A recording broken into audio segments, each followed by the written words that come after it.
As you travel along the beaten forested path, the sun begins to set, and Gerald takes off his helmet. His cheeks, typically pale, reddened somewhat, sweat pouring profusely from his brow. He tucks his helmet under his arm and continues forward. His head ever so slightly lolls to the left and right sporadically. His posture, which is typically rigid and stiff, almost as if it was practiced and forced, has become relaxed and slouched. His eyes begin to, whenever he turns to speak with you, typically small talk, you notice that his eyes lilt every so often, going half shut, and then he forces them open again. Occasionally, he coughs into his fist and spurs the horse on with some effort. Eventually, as the sounds of chirping birds and wildlife scurrying through the brush calms with the inevitable rise of the evening, Gerald stops the horse and quickly jumps off, rushing to a nearby tree.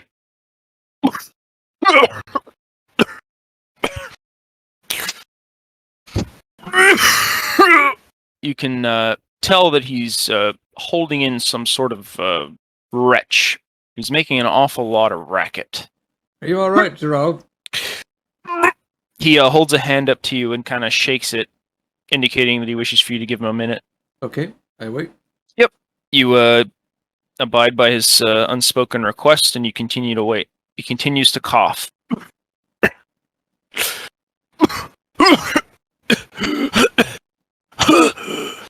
He sinks to one knee, and his helmet falls from his grasp, rolling down one of the small hills and into the brush as he continues to cough.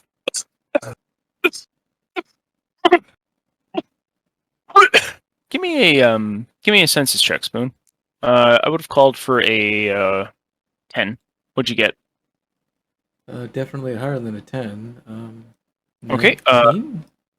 19. Oh yeah, it's with your roll and the fact that it isn't completely evening yet, you notice that he's spewed out a dark liquid, presumably from his mouth. Definitely not spit of any kind, and definitely not vomit.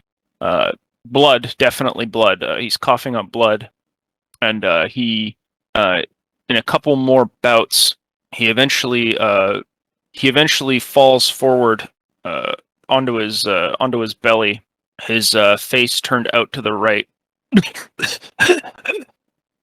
Okay.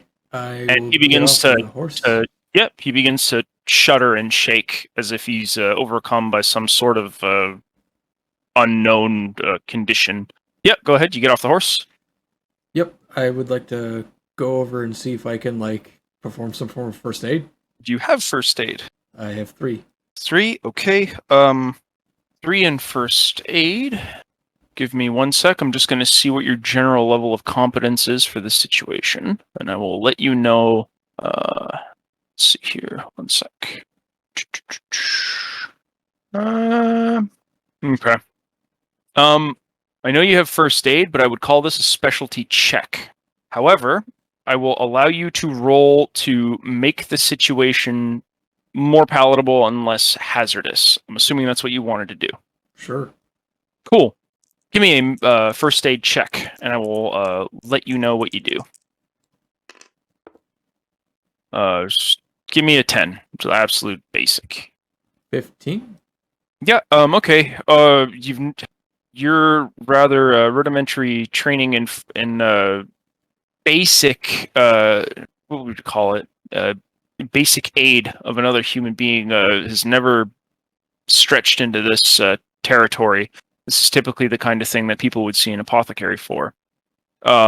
Whatever he's experiencing is definitely beyond your scope. However, one thing that you do remember that you had learned, picked up in fact from an apothecary throughout your travels, was when somebody was in such a situation, the best thing that you could do just to prevent them choking on their own blood or vomit is to kind of turn them onto their side. and position them in such a way that anything that they're coughing up has a clean way of exit. However, Gerard is a fairly large and heavy man, and he's in plate. He's also in a stage of convulsions. His body is twitching and shaking, and as you basically try to assess the situation, he continues to cough out spurts of blood, some of which seem to have little flecks in them. But with your roll, I will allow you to take that move. I'll just require a strength check from you to kind of flip him over. It shouldn't take too much, given that it's just turning him over. You're not trying to lift him. So let's see here. I'm just going to open up his character sheet just to see how much he weighs, just so I can give you a fair check. Okay, yeah, he's a heavy boy. Just flipping him. Give me a DC 12 to just flip him over in his plate. I'd have to roll 12 or 10. Oh boy. Fuck. What'd you get? 6. Yeah, you rush. You place your hands underneath him, and using all your might, you keep trying. Could I attempt to use the reins of the horse to try and awkwardly flip him onto his side? Okay, you try to jury rig, I guess, the horse's reins to him in such a way that you can sort of make the horse flip him. Kind of. Ooh, Basically, just leading the horse with him sort of entangled in the rope, so I can get him onto his side. It's the best I got.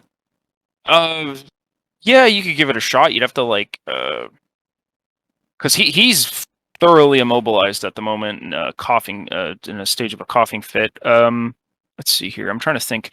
Do you have any rope on you? No. Okay. Unless I'd have rope with the meat hooks or whatever for my butchering profession, which I doubt. Give me a census check to you could quickly search his stuff. Maybe he has one. 17. Yeah. You search Gerald's belongings, what few he has, and he does in fact have a couple feet of good rope that you could possibly use. You could tie it off to the horse's saddle temporarily and have the horse kind of carefully flip him onto his side, but it would take you just a minute or so to set up.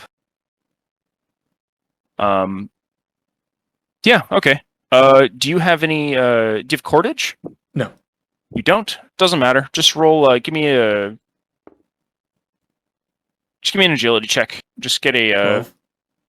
12? Yeah. You can kind of make a basic knot, tie it off to the saddle, and under one of, I'd assume you want to tie it under Gerard's arm? Yeah. Under his armpit or so. Okay. Yeah, you managed to do so. Coughing fits are becoming less, and his face pales somewhat by the time you're finished, but he still seems to be breathing. You guide the horse as much as you can, bearing Gerald's state in mind, and under your supervision, the horse manages to tip him off to his side in such a way that he can remain there without your assistance. Upon doing so, he coughs up a bit more blood before he falls almost silent. The only thing you can hear are his raspy breaths as he struggles to stay in the fight.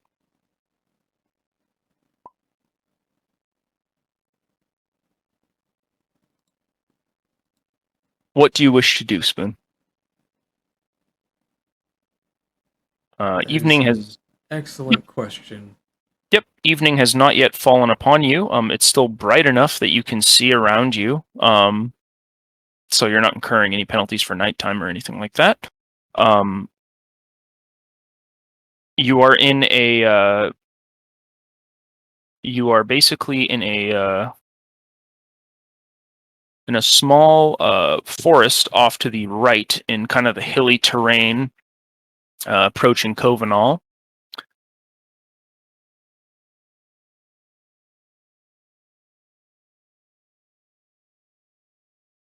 And for the most part, it seems as though you two are alone.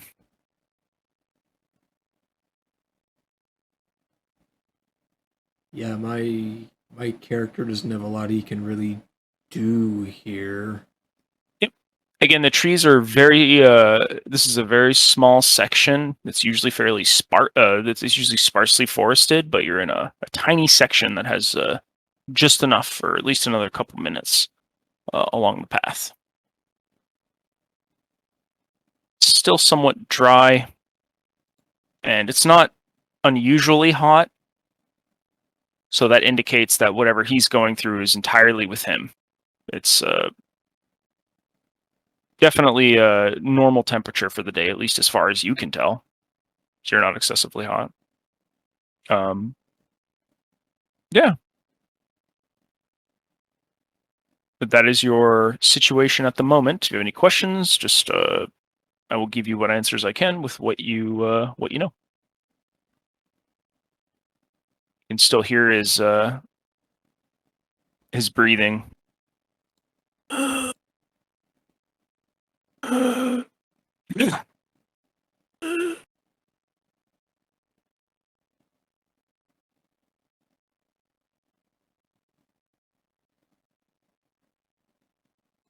Give me a recall check, Spoon.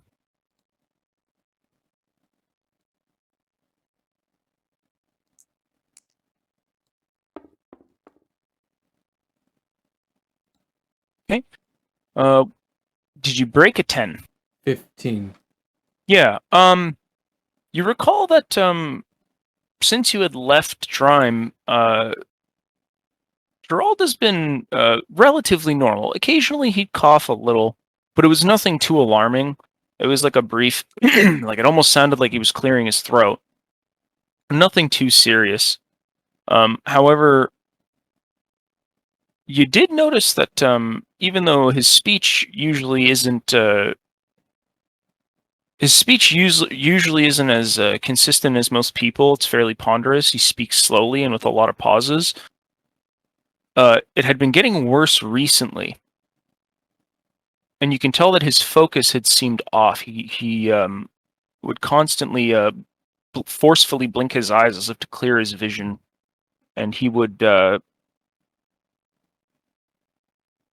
occasionally ask you questions he had already asked you 2 or 3 times, which understandably could be attributed to him just being a bit slower than normal.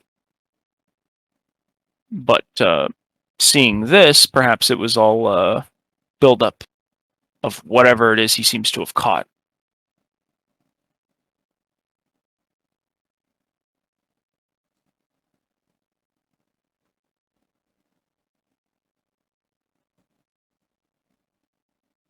At the moment, you're basically just off to the side of a fairly well-traveled trail.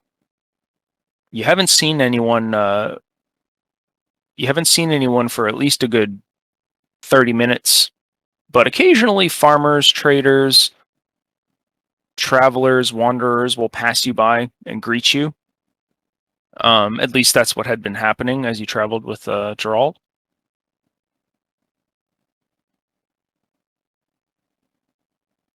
What do you wish to do, or do you need a minute? Yeah, I kind of don't want to. I don't. I really don't want to leave your boy all fucking out here by himself. I guess I could like potentially wait for potentially a traveler to come down the road, and I could wave him down. Okay. It is approaching evening, and it's fairly uncommon for a lot of people to travel the road at night. That's fair.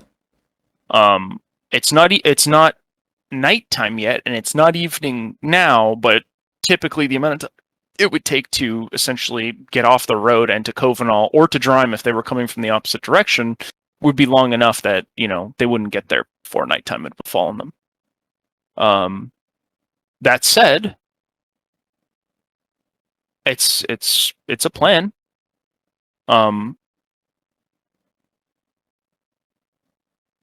Any other ideas?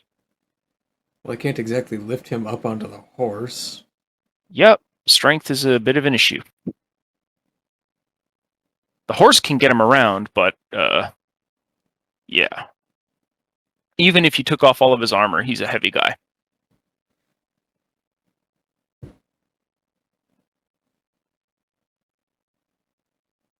Don't exactly want to drag him behind the horse and leaving him while it is a plan. I really don't have a guarantee that there's going to be an apothecary who's just like, oh yes, I'll follow this random stranger out into town to fix some guy. Do you have any carpentry skill or survival skill or both? No. Okay. Okay, never mind. Let me open up your character sheet here. Can any of your spells assist you?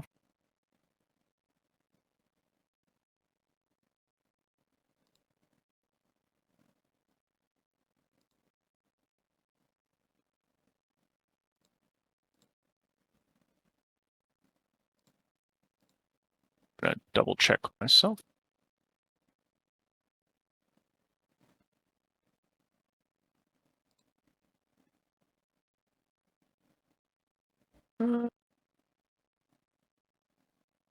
Double.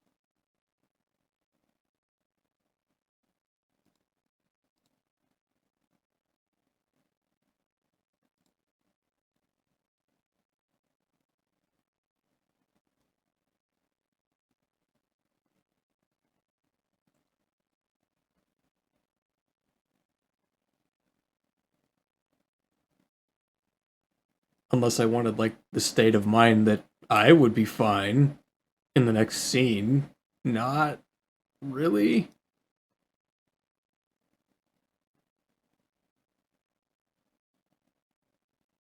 Bet you wish you were at the Jade College now, Sienna. Fuck. Let's see here. I'm looking myself.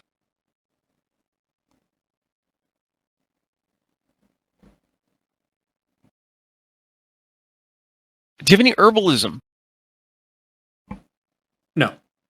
Fuck.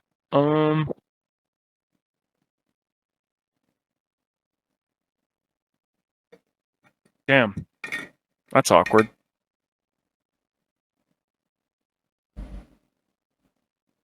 You have first aid, but it's Pretty basic. relatively entry level, and this is definitely not the kind of thing that basic first aid would let you deal with promptly. Okay.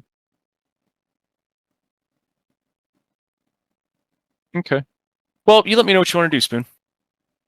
I've thought of a bunch of solutions. Ask for your skills. You don't have the skills, so now you have to basically figure out a way to essentially minimize damage, or just leave. It's up to you. Whatever you want to do.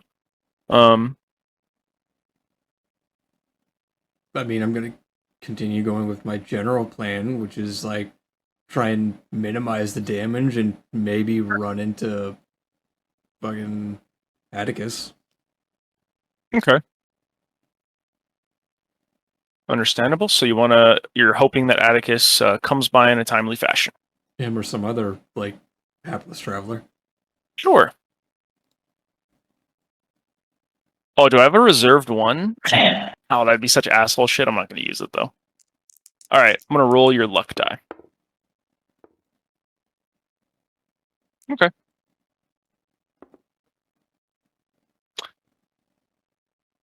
You sit and you wait for 10, 15, 20 minutes, 30, an hour goes by, 2 hours.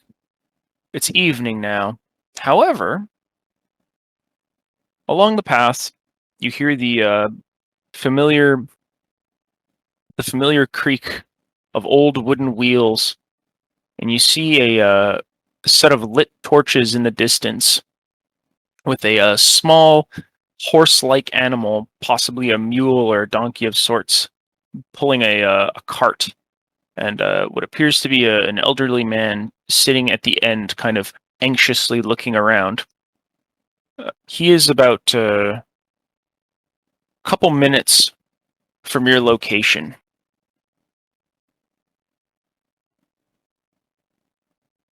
I will go to the edge of the road and flag him down. Okay, yeah. You go to the edge of the road, and as soon as you begin to step out, uh, the man reaches for something at the side of his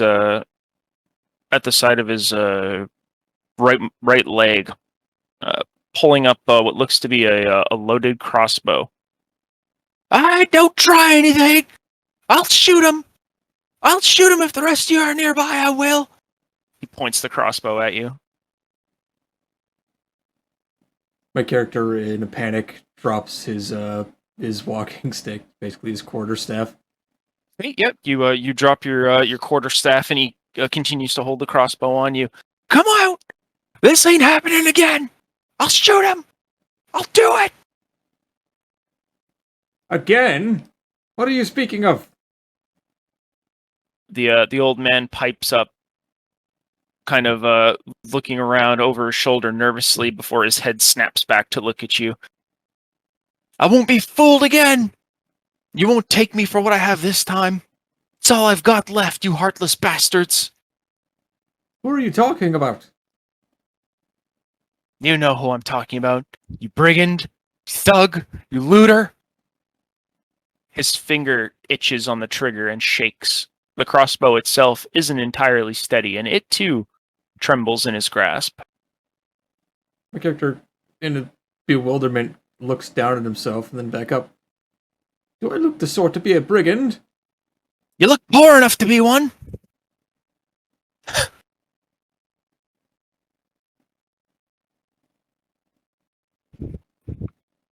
Listen, I just need some help getting a friend of mine back on his horse.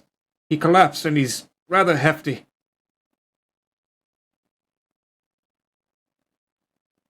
The old man kind of seems to pause briefly. How do I know you're telling the truth? You can see them over there in the ditch. The old man climbs on down from his cart, keeping the crossbow pointed in your direction. He motions for you to show him, but also to stay in sight.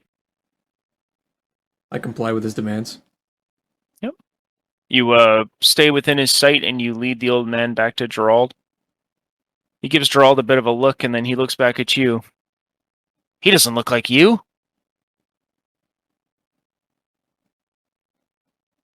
I'd imagine not. He squints. All right. I'll help you with your friend, but no funny movements, or you get it. No funny movements. Yep, he backs up, almost tripping over a small rock, cursing under his breath. He takes the reins of his donkey and he basically ushers it forward after it stubbornly attempts to nip him. He taps it on the forehead and then forcefully kind of pulls it forward. It hee-haws angrily, but otherwise listens. You can see that the back of this small cart is mostly filled with barrels of some sort. They're closed, with no distinguishing logo or symbol. However, there is enough space to fit an average man. Gerald is most definitely not an average man. He's much larger. The man stops his little cart in front of Gerald, and he kind of gives him a look up and down. He looks at the flecks of bloodied viscera and blood itself left on the ground, and he kind of what do you call it? He clears his throat in distaste. All right, let's get him in the cart then. He leans down and keeping the crossbow in his hand. He leans over to kind of assist you with lifting Gerald. Spoon, I call for the same DC, but you have help.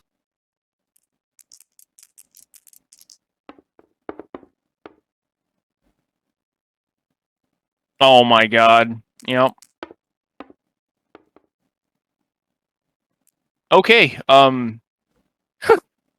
in spite of his age, the old man is surprisingly strong. Uh, what did you roll, Spoon? 4? Yeah. The old man essentially puts you to shame, lifting a majority of the weight and complaining about it the entire time. I'm starting to think this lug isn't even your friend because I'm carrying most of it.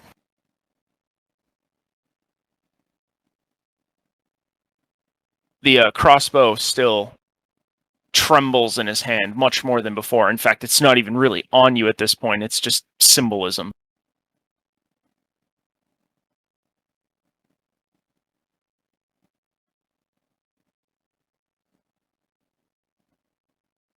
I listened to his complaints with no issue. All right.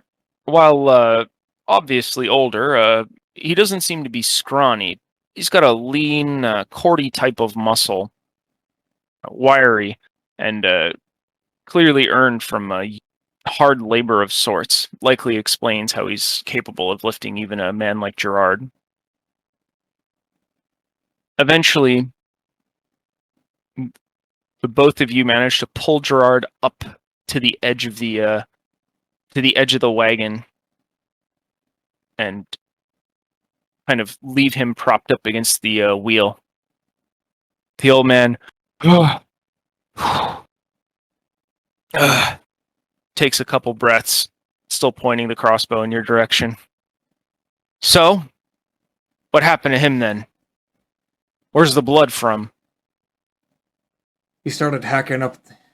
No apparent reason. He just told me he felt off, told me to wait a moment, got off his horse, and started hacking blood all over the grass near the tree. Then he slumped over. I couldn't The get old him man, back on his horse. the old man gives you a quizzical look and examines Gerard. He looks back at you. Was he always this pale? Did he ask if I was pale or him? Geralt, he's asking if Geralt was always this pale. No, not usually. He's got some kind of sickness. Well, that's what I get for helping folks. If I end up catching this, you're going to be paying the apothecary. And that's what this man needs. But there isn't one here for at least another half a day's travel to Covenal. That's where I'm going to deposit my grain. I see. Thank you kindly. Well, put him in the back then. I'll take him. I am in your debt. What do they call you? Randall. Randall Morals. Yeah. Just stuff him. Yeah, and make sure the barrel's right there so he doesn't fall out. All right, Randall Like Moros. this?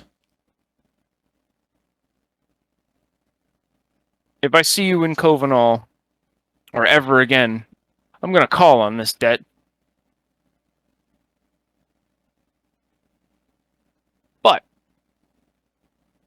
till then,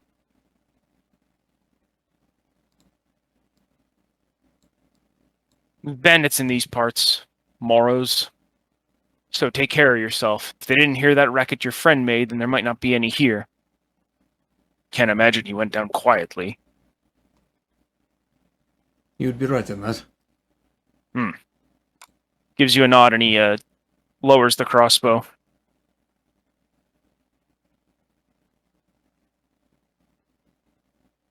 Jonathan. Jonathan Garish. That is my name. Pleasure to meet you, sir. Farmstead is, northeast of the trail. It's some ways away. It was just harvesting season.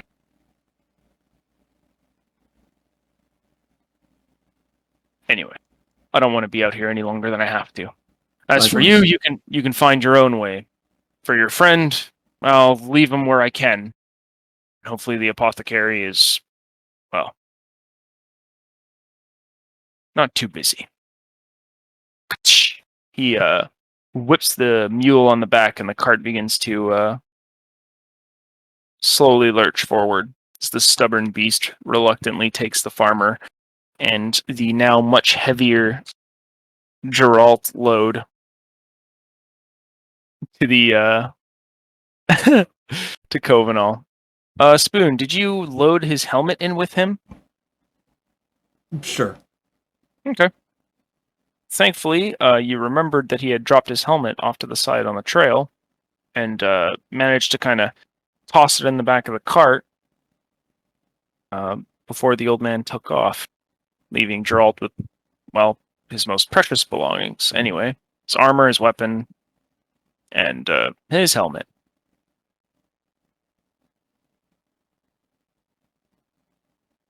You are now alone.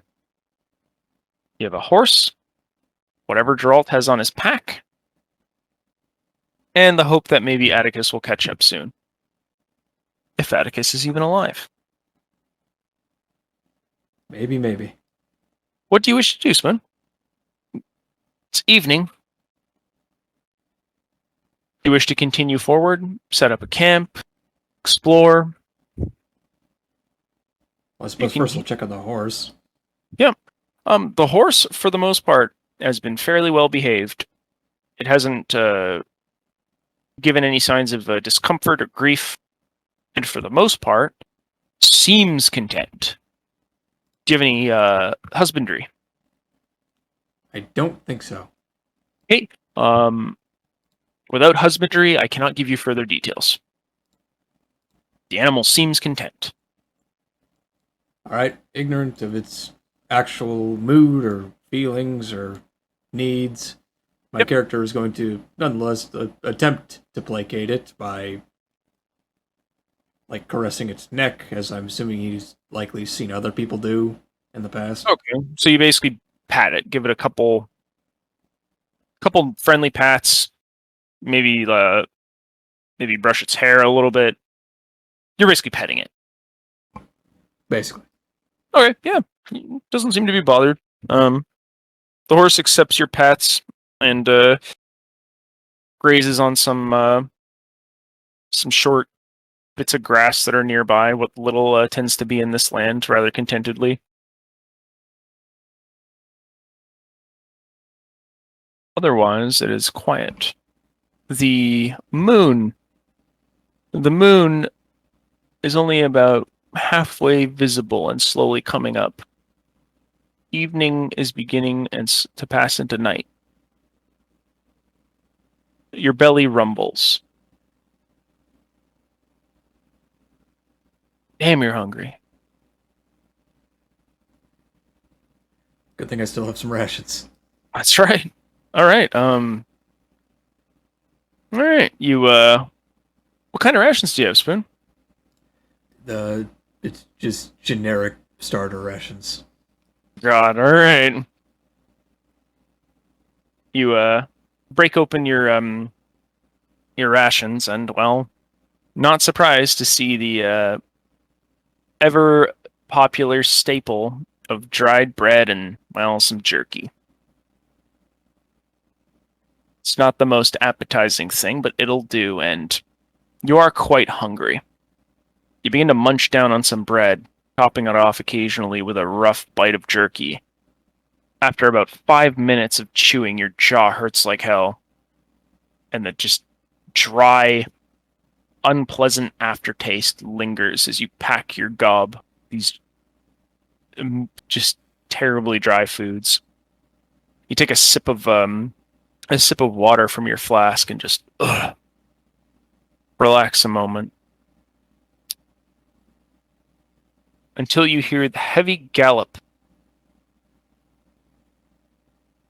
of horses' cloven hooves along the path.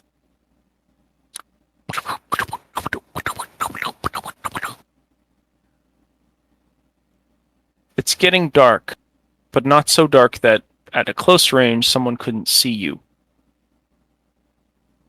At the moment, you're not hidden. However, given that this terrain gets a bit hilly, whoever or whatever is coming up from underneath you can't see you just yet. The angle makes it impossible. Do you wish to remain in the open? I will remain in the open and hurriedly attempt to put away my things and try and get on the horse. Yep. All right. You hurriedly kind of put away your things after munching a bit, prop a leg up over the horse and get on. Uh, Spoon, do you have any riding or husbandry? Absolutely not. Okay. As you kind of do your best to settle yourself awkwardly on the horse,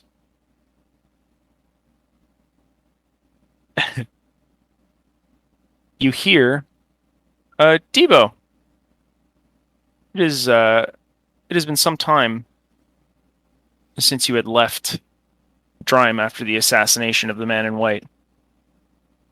You've set your horse up at full gallop to catch up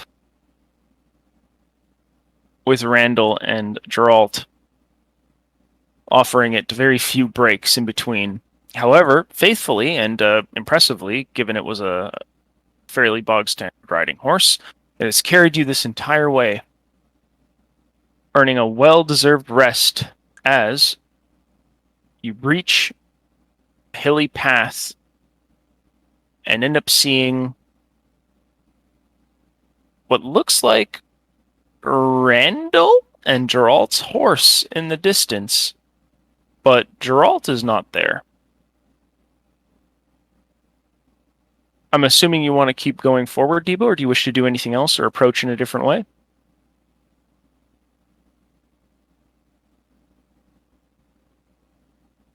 You're muted, by the way. No, I'm thinking. Oh, okay. Thinking about the meme where I just turn around and fucking walk and nah. So I load my gun and I blast Spoon. Why, Debo? Because he's Spoon. Why, There you Debo? He obviously killed Gerard. Debo, he's smaller than Gerard by an order He's a of magnitude. wizard. He killed Gerard. Why are you shooting Spoon, Debo? Because he lost the carry. Yeah, that's valid. Oh, that's Yeah, no, he just walks up and yeah. All right, you rein the horse in as you notice it is in fact Randall and Geralt's horse, minus Geralt. What happened to Geralt? He came down with some sickness that caused him to cough up blood. I did what I could for him, and he left not too long ago with a merchant of some time. A farmer. He claimed he was selling grain in Covenant. Nom. Yep, Atticus would nod, and I assume Randall's still on his horse, right? He was getting on. Yep, Oh, he pretty much finished getting on the second you approached him. Atticus would just like sort of incline his head and be like, "All right, well, let's get after him. It's on our way there anyway. The deed Yes, with the man in white is done, although was odd. What about it? He extended his arms, and he seemed content with his fate. As if he... I do not know how to describe it, but I do not believe he will be an issue anymore. That sounds peculiar. Brian, Spinner. would unusual knowledge magic have anything to do with this? Yeah, I got that too. Shit. So I understand your question. You're asking me if you can apply unusual knowledge magic to what Debo described as the man in white seeming contented with his death. After, like, throwing his hands up into the air for seemingly no reason.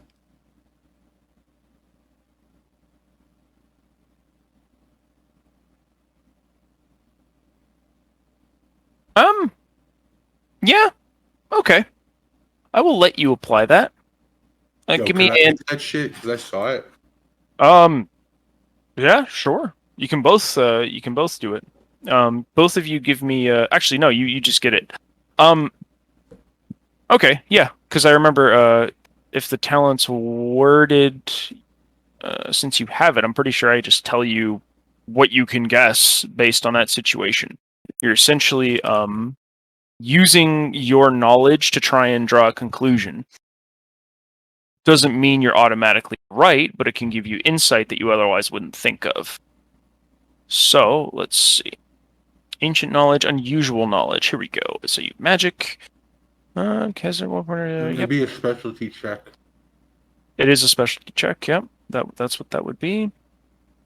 However, this is not a specialty check. I'm just allowing you to use this to essentially think outside the box in a bizarre way that normally wouldn't like cross pretty much anybody.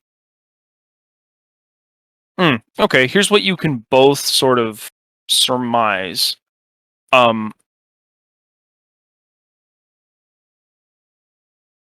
Okay. Both of you know, given your study into magic, magicians, and those who practice the arts, that typically when a magician casts a spell, they have a sort of ritual that they do as they do it, typically involving hand motions, spoken words, and it's usually very difficult to conceal. It's fairly obvious, and the words typically have to be spoken out loud, which means it's not exactly silent in most cases. The hand movements are also required to bring the energy into being and shape whatever it is they're attempting to do, as they basically pull from whatever reserve that they currently have. However, Devo, you remember specifically that you pulled the trigger before he could speak, which means the only thing that would apply here would be his the movement of his arms. However, they weren't continuous movements. It was just a single movement in one direction each. What you can both kind of guess here is that perhaps he was capable of casting spells without spoken words, which is an incredibly rare talent that very few magicians know, at least in this part of the world, or at least in this kingdom. It's exceedingly rare and highly coveted by those that do know it, and rarely taught. It also makes magicians who know it much more dangerous by an order of magnitude, as they can now conceal their activities more easily. However, this was unlike any motion that you've ever read about or seen. It didn't seem to have the typical rhythm that spellcasting tends to have, nor does it have the typical rhythm that is attributed to it in the text that you have kind of glossed over.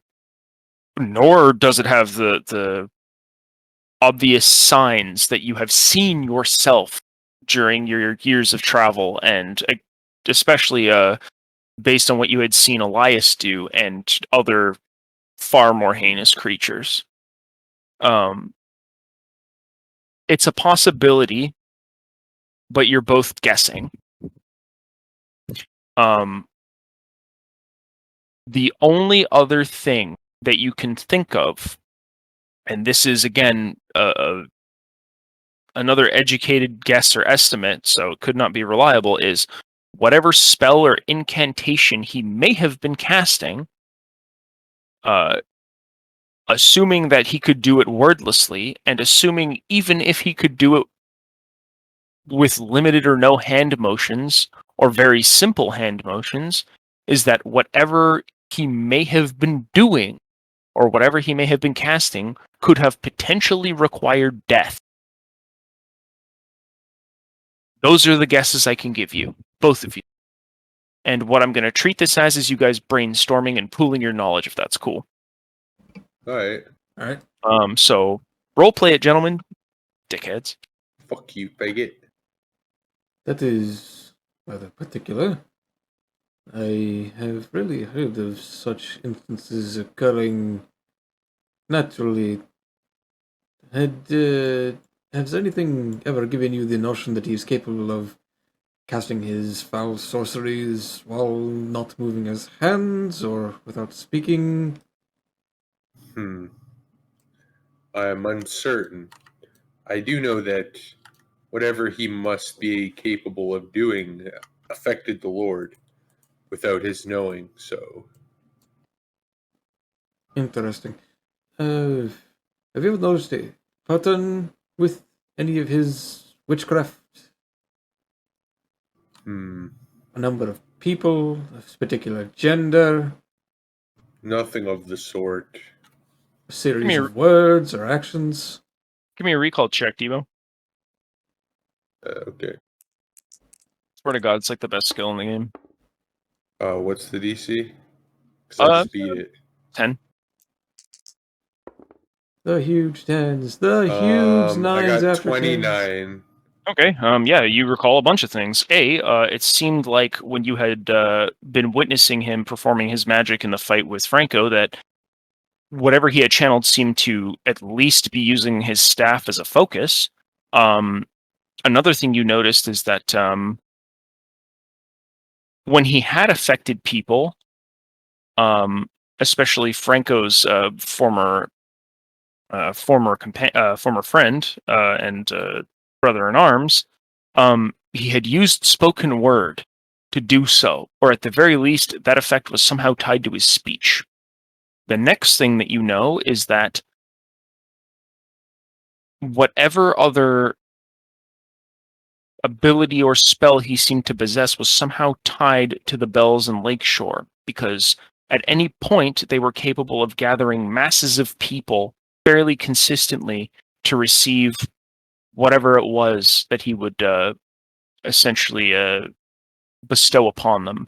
But what you do remember is that he did use spoken word and achieve spell-like effects. You never really saw him use hand motions, and you did see him use words. You also remember that he did use that staff.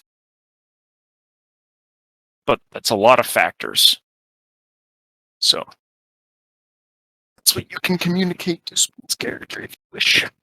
Yep, he communicates all that shit to Spin's character. I see. Was there anything particularly off-putting about this scenario? Unusual from what you've known of him? How he behaved? He seemed weakened. Perhaps it was some manner of. It could be connected to Geralt. Perhaps. Perhaps, but if I'm frank, perhaps it is because you shot him earlier? Yes. What I mean is. Considers it. What did he know about the fucking freakish thing in the sewer? Like, because I don't know. I don't want to metagame shit, right?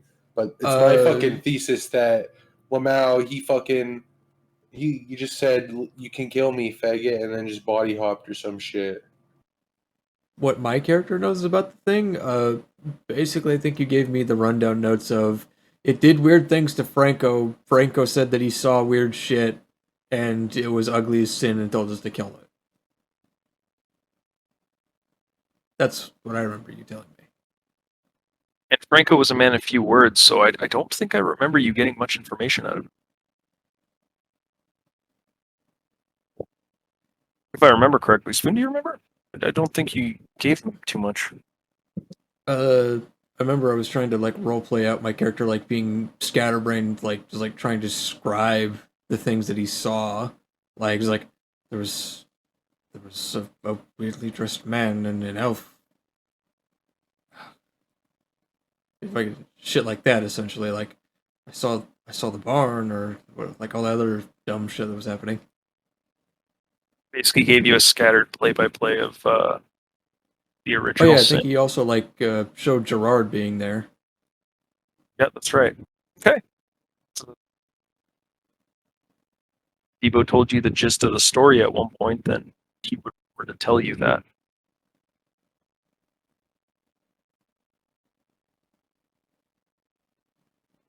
As for your question, Debo, Spoon basically just answered it. So you could feasibly give him that information. Yep. He gives him that information then. All right, cool. Go ahead, Spoon.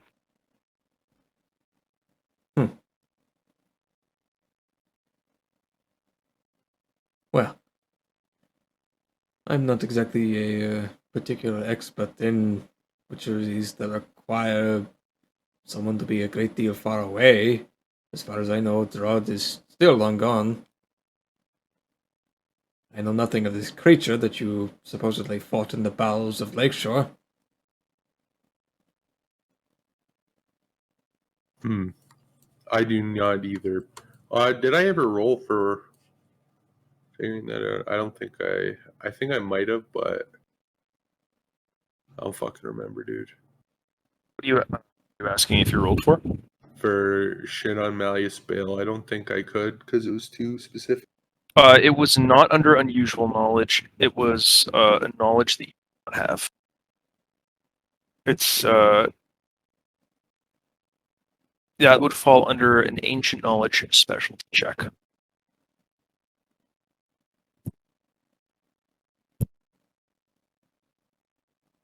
What you know is basically generalized.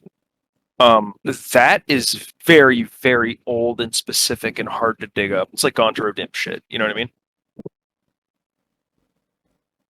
I don't know who Gontrodam is. Nanny. Right. Basically, the knowledge that you get from unusual knowledge is more generally applicable and pretty much useful in most situations.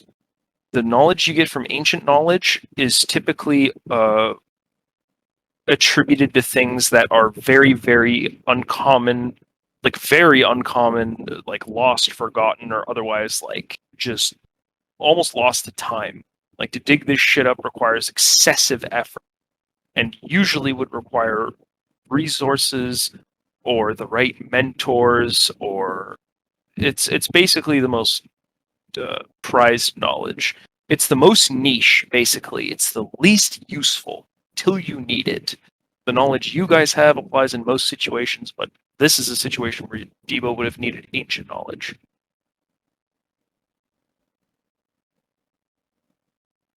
So I think you're right, Debo. It was just too high at the time. Yeah. Okay.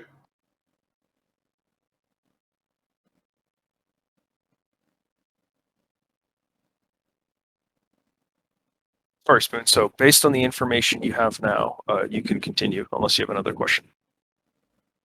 Nope.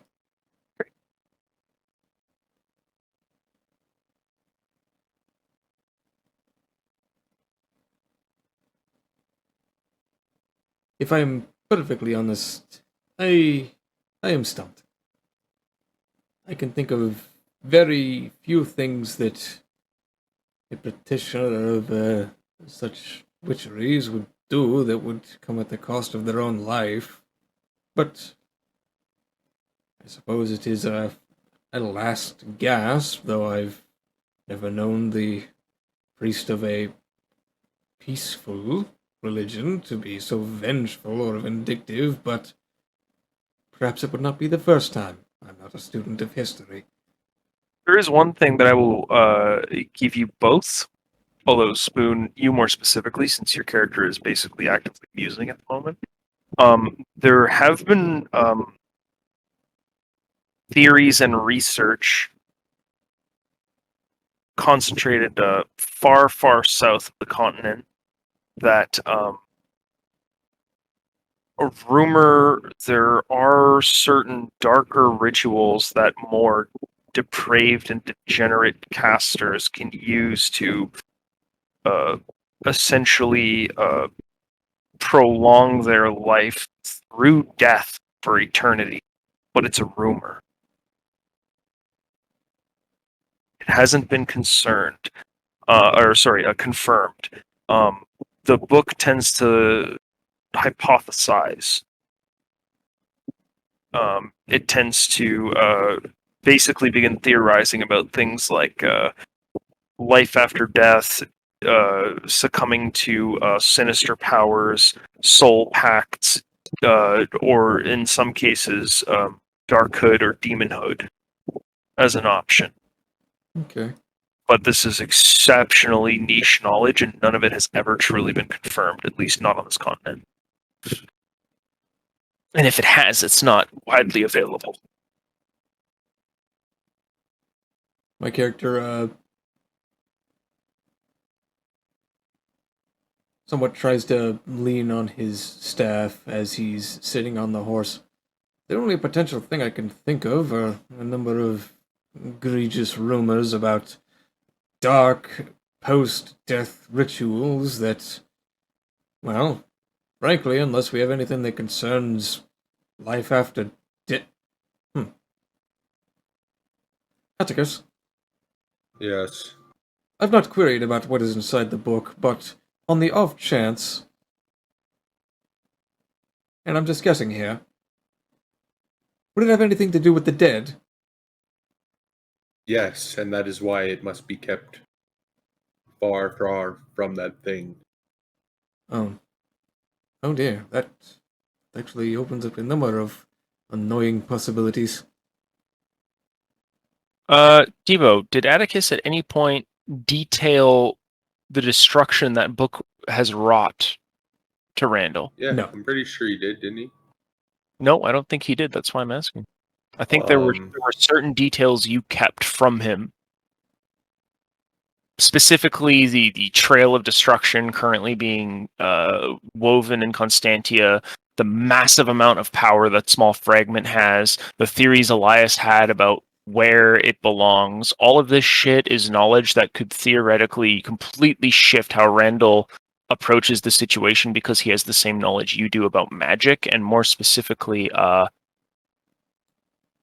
the very least, some of the history behind what this shard could be. So far as I am aware, I am completely ignorant of the shard. He's just opened the book to show me a number of things, and then when we got to the barn section, Malleus Bale essentially attacked my character and just said, Two kids gone die tonight. Okay. It is up to you, Debo, to choose whether or not you're going to dispense the complete and total knowledge to Randall, or if you're going to continue to approach the situation as you have. Whatever you do from here is up to you, but it could change where the campaign goes, because Randall is the kind of person that may be able to act appropriately with the proper knowledge because he's a mage. But that's up to you. Yeah, he'll just tell Randall, but he'll actually What are you telling him? Specifics. he'll say that it's related to a magical shard of some sort that has been sealed within the book, and that's why it must be protected at all costs, because it has wrought a path of destruction across the countryside of Constantia, corpses upon corpses, piling high, overcoming a wall. Even a tornado conjured by fire was unable to even dent the horde. We had to take a tornado boat conjured by fire. and sail across. We had to split the party, and some of us waded past who knows what infested mountains for the others to come and pick them up in a boat, because the ones that waited near the mountains had the shard, and well, if it was lost, it was going to be lost within the mountains rather than another town.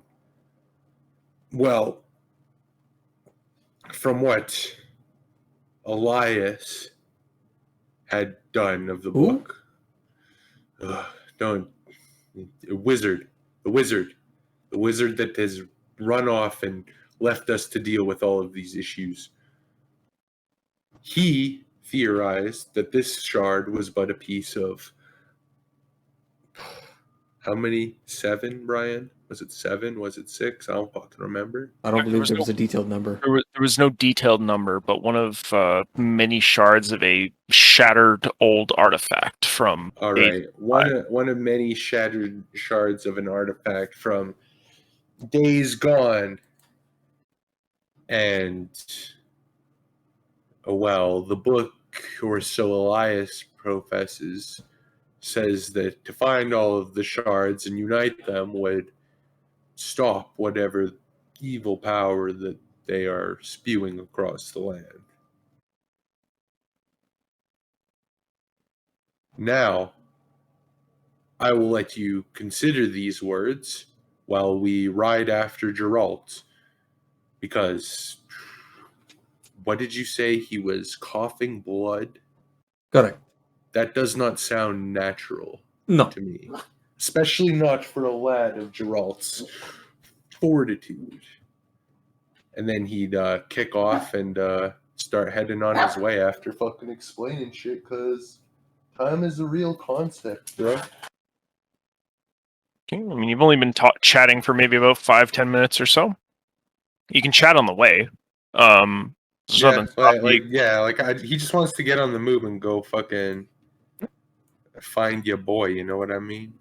Yeah. All right, my character will attempt to spur the horse on using and basically copying motions he would have seen Gerald do. Okay. You have no riding skill and you have no husbandry. And I'm going to check what kind of horse Geralt is riding. Give me one single solitary second.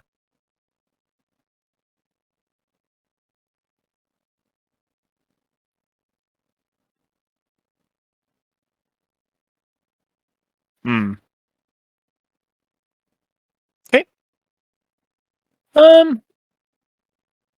The horse continues to lightly graze on some of the nearby dried brush as you dig your heels in and attempt to get it to move.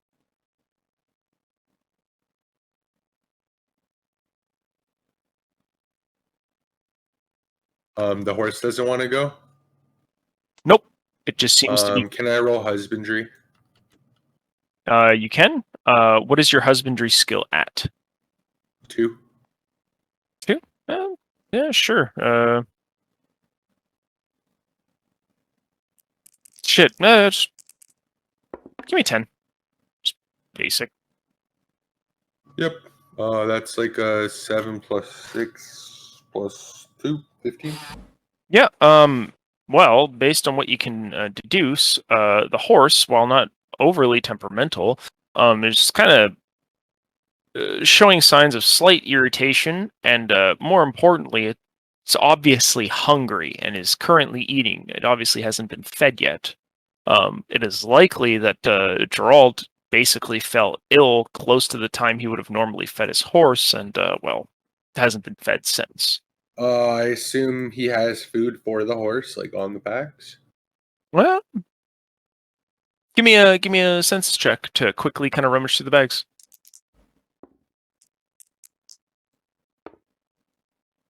So did he say? 18. Yeah. You both through a concerted effort, you managed to find like a small, well, not really small, medium-sized sack of oats that you can kind of strap to the horse's face and essentially allow it to eat on the go, should you wish. Yep. We'll do Okay. that. Debo, you have the husbandry skill, so I will allow you to carry your check over. Yeah, Atticus will just like hop down and do all this shit so Randall can stay on the fucking horse.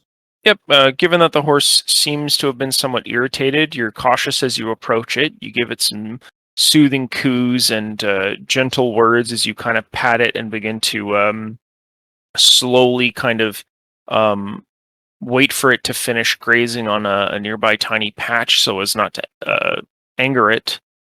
You then basically take the oat bag as it raises its head to kind of turn and look over in your direction, and you begin to fasten it over its mouth, or over its mouth, and essentially hook it into some metal sprongs to the side of its barding. You can hear the sound of the horse crunching down on oats and grains that are in the bag. However, it appears that Randall is not having much luck moving the horse. You have riding skill, right, Debo? What is riding skill? I don't have shit in Riding Commander. would be under agility. Yeah. I mean, I have 10 agility, but I don't have no ride skill. Yep. So when you had escaped on that horse, you basically got lucky. It you jumped on the back and it just freaked out and bolted with you on it, and continued to do so for some time. What I'll do, Devo, is I'll give you a 1 point in riding skill for free, because you've been doing it for so long, but you're not really practiced. You know, the absolute entry level shit. Alright, makes sense. I will give that to you, but I will not give you any more. No, give me 10 and ride, you faggot cheap fuck. Give me a ride check. I will call for a 15. Got him. Yep. You kind of give the horse a couple pats. You sort of tug on its reins, and you kind of work in concert with Randall, instructing him to kind of just gently dig his heels into its sides to get it to begin moving at a canter. However, it doesn't seem to want to move any faster than that. Your horse, you can also use this check for your own horse. You'll both basically be moving at a canter and not a gallop or anything faster at the moment. It's fine. If you want to keep up with Spoon. If you want to do your own horse and just say fuck Spoon and leave him in the dust. No, we were in both Spoon. Fuck you, faggot. Yep, you guys are basically traveling side by side, and now is a good time to exchange as much information as you can think of. I pretty much already did that. Like, I don't know what else I could do, dude. Okay. Given your recall check, did you go into detail about the scale of what happened? I.e., like... Yeah, he like said that they just destroyed towns and shit, so we had to move and go to the mountains. Yep. Another thing that I would mention to Spoon's character is the scale. A lot of the attackers that you can remember most vividly in Constantia, a lot of those bodies looked bloated, old, and smelled of sea salt and rot, which implies that this thing is capable of dredging up like long dead bodies from who knows how long. More importantly, some of them didn't even have flesh. There were whole skeletal torsos with no legs crawling on their hands. There were all sorts of bizarre, bloated abominations that had also risen up, likely from the sea deep. And more importantly, those that died within the presence of this shard when it had been unsealed rose within seconds. I would recommend you tell Randall that. Since you got your recall check, I will give it to you. Hell yeah, he tells Randall, the corpses are fucking old and shit's powerful, shit's scary. Yeah. Yep, and more importantly, it's a shard of a single greater artifact, of which there are potentially more shards out there. Yep, he mentioned that shit too. That fucks with my character on an inherent and inhospitable level, let's say. Okay, so Debo Spoon is highly detail oriented. You have to be autistic with your details because he will the details, change. the shard. Oh, okay, yeah. I mean, I've been fucking autistic with the details, bro. You're just repeating what I already told him. Well, damn it. Then we'll keep repeating shit until fucking Spoon understands. Spoon, do you understand? No, I understand. My character's having a fucking freak out because you just dropped the bomb that so this thing unsealed in this book basically fucked a town easily. You also tell him what you got it from, Debo. This is another detail that you can tell him with recall. Yeah, we got it from a forest hag that we got sent to deal with because I guess, like I said, Franco was suicidal and I was stupid, and you know, things happen. We sign contracts. We get there. The witch is gone. We find this. I turn into a 16-year-old. You tell him how and why. No, you This is all- skip that part over. Okay. So you tell him you turned 16, but don't tell him how. Yeah, Fair- that's embarrassing part. Fuck you. Fair enough. There was a guy we were with, and he hated a bailiff for a really long time, and he was a little bit suspect, but he died in the mountains sacrificing himself. So I guess he's not a complete asshole. There was a dwarf. Sounds fairly Anyway. fantastical to you, by the way, and you're a mage. Yeah, this is just like, so yeah, we went to this swamp and there was this weird sorceress or whatever, and she had this fucking place, and all these people died just going to this place and then leaving it, and then we had this book with this shard in it for whatever reason, and I'm just sitting there like trying to process all this, like, wait a minute. This belonged to somebody. That is correct. Do you know their name? Nope. I was sent here on a mission that I was not intended to succeed by somebody who is no longer in power, but yet the contract still remains. And Wouldn't all the I can contract say be is, technically null and void? thinks about it. I don't know. I rolled legal knowledge at the time, and apparently it wasn't. You guys basically signed on to a new contract.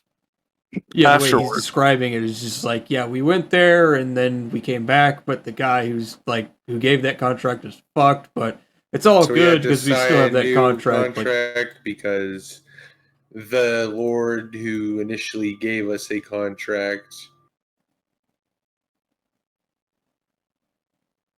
was indisposed of by being in prison, and now his enemies wish for us to deliver him his heir, who has gone on a road trip with Gerard de la fucking Vane. Alleviate my confusion. What was this man deposed for? Being stupid as fuck by my understanding. Ah, yes, I see stupidity is a crime. Look what is done to Gerald. No, seriously, what was he deposed for? What was he deposed for? Did we ever He- figure that out? He killed the patriarch of a rival house in a duel. Yeah, he says that. He says exactly that, sarcastically, except not sarcastically. It's more exasperated. And yeah, we walked through a fucking swamp for days, only to on our return find out that incompetent fuck killed a rival noble in a duel because he was drunk. Atticus? Randall. If I did not have a bunch of random street toughs from Lakeshore to have confirmed some of the more egregiously bullshit parts of your story, I would have taken this as the ravings of a drunken fool. I'll have you know that. I understand. These drunken No. ravings, however, have evidently cost you quite the number of traveling companions. That is correct. Why, the dwarf, he went back on the boat and got right out of Lakeshore. Why, I'd say he's the smartest one of all. That is likely quite right.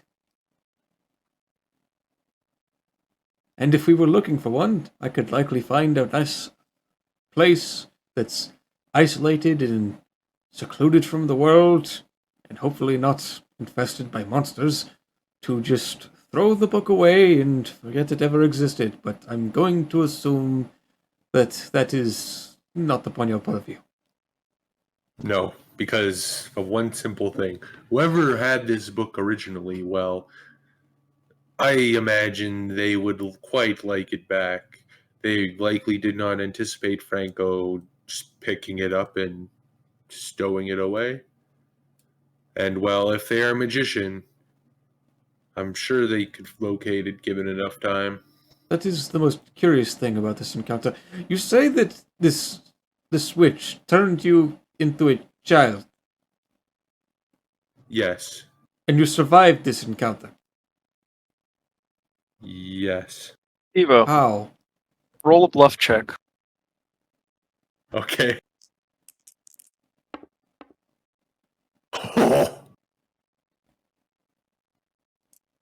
What do you get, Debo? 11. Spoon, I'm guessing you're using empathy? Yep. What do you get? 15? Atticus just looks like he doesn't want to talk about it, man. Something seems off about his story, especially given how quickly he skipped over that fact initially when he described it to you. That part specifically. You're not sure if he's lying, but something's off. Atticus looks like he definitely doesn't want to talk.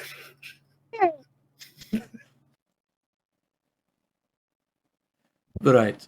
Did you fight this witch? No, she made her escape long before we had arrived, or perhaps as we arrived. We did engage creatures, the undead.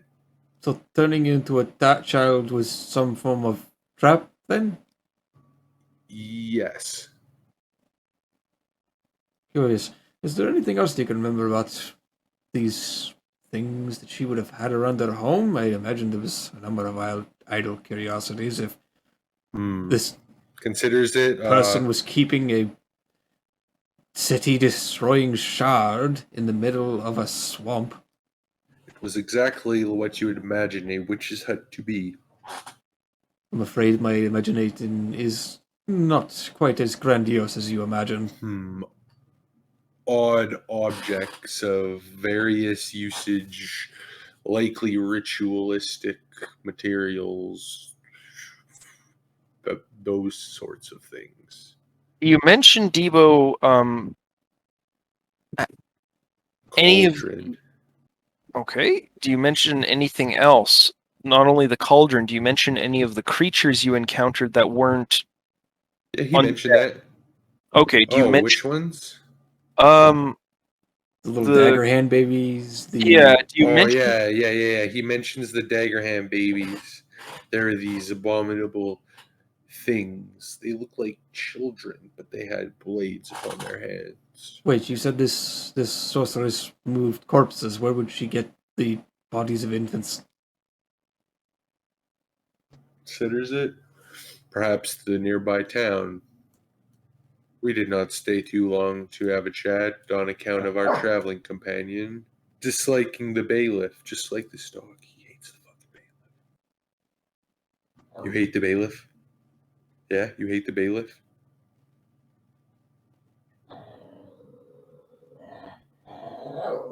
See, he hates the bailiff. Sleepy hates the bailiff, and dogs hate also makes sense. Dog's just like, you talking about Sleepy? Fuck that guy. Why do you hate him, dog? Because he's black. Fuck. Anyway, yeah, he just tells him about baby hand. Do you tell him? Because I remember describing this so that most of you could see it, except for Tristan's character. Do you describe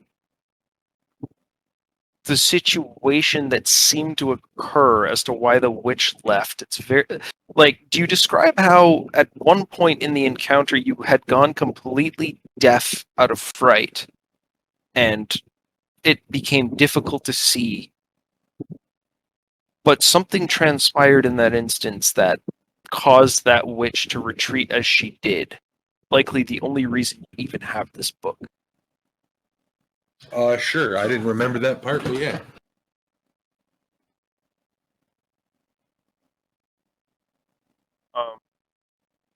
You mentioned how those creatures were disposed of. or at least how you aren't sure how they were disposed of, although they were. Yeah, he mentions the fucking guy who hated the bailiff, like, pulling out some weird shit, and he didn't see it, but all the enemies were fucking dead when he opened the door. And the guy was a little bit different. Instead of being scrawny, he was built different. My character squints. As ridiculous as this sounds to say, was your friend also a sorcerer? He shrugs. I have no idea. I know only that, well, if he was, it's irrelevant because he's dead. Randall gives a bewildered shake of his head as his eyes flutter and his right hand goes to his forehead as if he's trying to piece together the most bizarre story he'd ever heard in his life. This thing, do you mention how the book required Elias and the elf to fully translate, as it was written in a strange dialect that was a combination of arcane scripture and Elvish? Yes, and Or he suggests that perhaps, should the opportunity present itself, we locate an elf, or better yet, retrieve mine from Lakeshore. You have an elf in Lakeshore? Yes, if she still remains alive, and if Lakeshore no longer is a fucking nightmare. Hmm. Well, regardless of whether she's alive, I imagine I could find her. Nods. But there are first things first. Gerard, and, well, Geralt, more importantly. Atticus, I do not mean to sound rude when I say this, but what is Gerard compared to this thing that you apparently have now possession of? From what I hear, this man is an incredible asshole in every regard of the. I recall these tales. You've mentioned this multiple times. But on top of this, he is incredibly skilled. And I believe that this thing, whatever it is, will require incredibly skilled individuals. And, well, the job is to bring the child back. Gerard is ultimately irrelevant to this duty. He only stands in the way because he stands as the child's protector. Thus, if we manage to perhaps convince him of the importance of this task, and that we are both not insane, then perhaps he will accompany us, and strokes his chin a bit. In the line of service, well, anything can happen. And between you and me, Randall, I would prefer not to fight the man. I would lose. In all honesty, if a fight broke out, I am going to begin walking away. Hoping that he No, does not have that. What did you say? That he had a enormous crank crossbow? that is correct. Hoping that he does not use that on me. Times are certainly rough, Randall, but the only thing to do in rough times is to continue moving forwards upon the set path. And this is the set path. This object, whatever it is, well, it could be up to us to discern its nature and the nature of the other shards scattered across the world.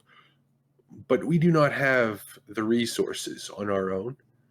Thus, if I accomplish this task, I may return home and speak to those that may have the resources required. Atticus, let me ponder you a query. Yes. Say you had access to these shards, which, funnily enough, I may very readily be able to find. What Elias mentioned was, or rather what he Please hypothesized, allow me to finish. Should Don't we find overtalk this- me. this we is a find piece these of things? vital information, Randall. To find them is to make them worse. Each one that is discovered increases the ferocity in which their cursed effect takes hold upon this world. This one we have is protected by a ruin that Elias managed to place before he departed, or at least that is what he said. A ruin? Sigil, protective barrier thing to Ah, keep it a rune. from locked within its confines. Now, if you would like to discuss things, that is fine, but I will tell you what I already know, and that is simply to collect these shards is to invite death. I do not wish to die. Neither do I. The Empire has resources that may be able to assist in gathering the shards without uniting them all at once immediately. But again, it is only a hypothesis. We do not know what we do not know. And you may study it, but, well, we require somebody with the knowledge of Elvish, as was Elias's purview. To clarify, did this Elias and your elf not already translate the book? Partially. But then we arrived in Lakeshore, and, well, you know the rest. And did he tell you what this book did? Or was about? Yes, it was about the shards. Such as Everything that I have just explained to you. it just details the shards and that they exist? That is correct. That is all he translated? That is correct. In several weeks? That is correct. I should see you beat your elf when we find her. If she is not beaten, she will be. Anyway.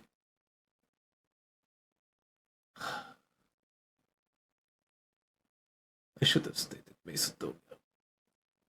Why am I here?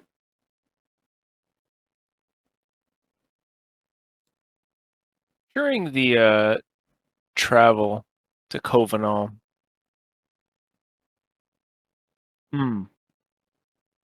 it is now well into the evening. It's fairly dark out, quite difficult to see. Only starlight grants you a minute of reprieve or so along the path.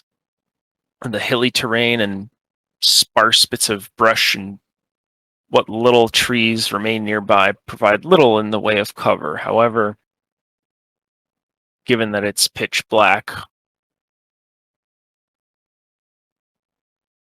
there could be complications. You usher your horses forward, and, as expected, they continue to canter on. But both of you are beginning to tire. It's been a fairly long journey. All right. Let's see here. I'm going to just check really quick to make sure I'm calling for the right thing. I believe that would fall under...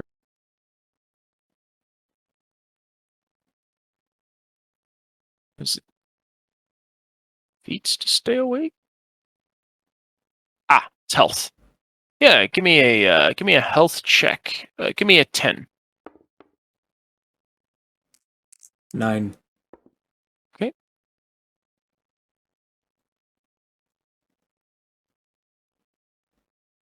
Yep, 10. Okay, Debo, you succeed. Spoon, unfortunately, you add to the fuckometer, and you're spent. You do what you can to keep your eyes open, but it becomes increasingly difficult as the day moves on. All of the newly gained knowledge that Atticus has imparted upon you and the fact that you've lost one of your traveling companions rather unceremoniously have definitely put a burden on your mind on top of your fatigue. You need to rest. And sleeping on the horse, while a possibility, isn't exactly comfortable.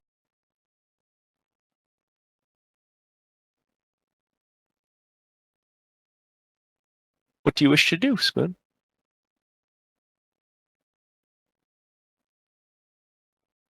Let's see, what do I have in my traveling gear?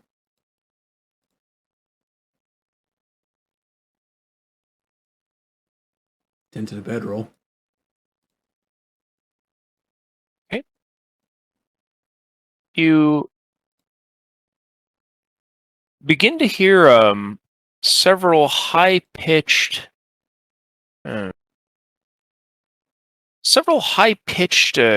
almost dog-like yelps in the distance, roughly a couple minutes away from your location. You can see, as you continue down the trail, Debo, you have a riding horse, correct? Yeah, I think so. Okay, I'm going to roll for your horse. Spoon, you are on a war horse. It is immune to fear.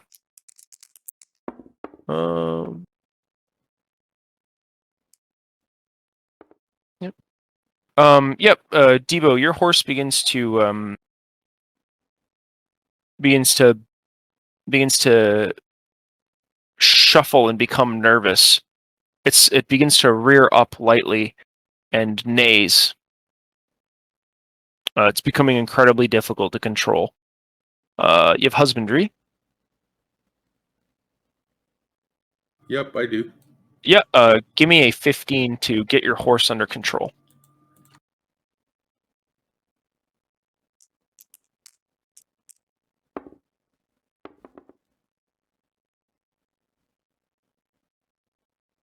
I think that's a 14.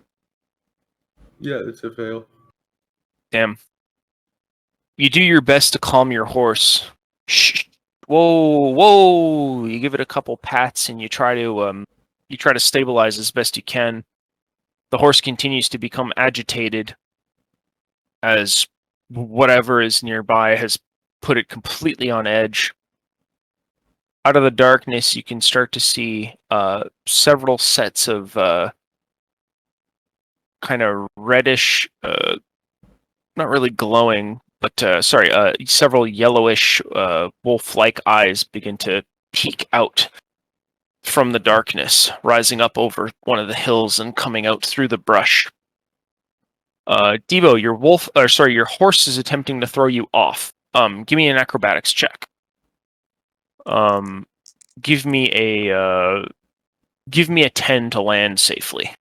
Yep. Cool. Yeah. The horse kind of begins to kick and buck, and eventually you decide it's safer to get off, and the horse ends up throwing you through the air. However, given that you're a fairly agile and practiced acrobat of sorts, you manage to tuck and roll at the last second, receiving only a nasty bump on your shoulder, but sustaining no real damage. The horse continues to neigh and kick and rear on its hind legs.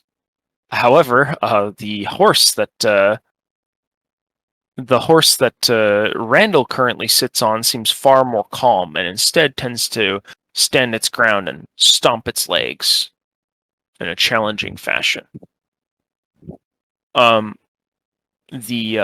Several sets of eyes begin to close in on your horse, or the panicked horse more specifically. You guys can both give me an academics check if you wish. And this is just to guess roughly how many are there. 14. 14, yeah. And Devo? 17. Okay. There's about, based on what you can see so far, that have come up over the hills and through the brush, there's about 6. I can draw you a picture so you see what it looks like. It's fairly dark out, and they tend to blend in fairly well. It's hard to see them, but for their eyes, That's the one thing that does give them away. So if this is the trail here, goes straight like actually shit.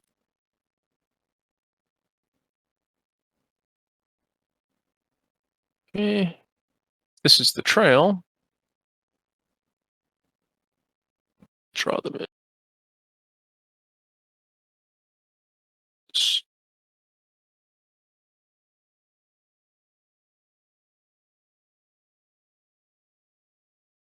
Just where they are.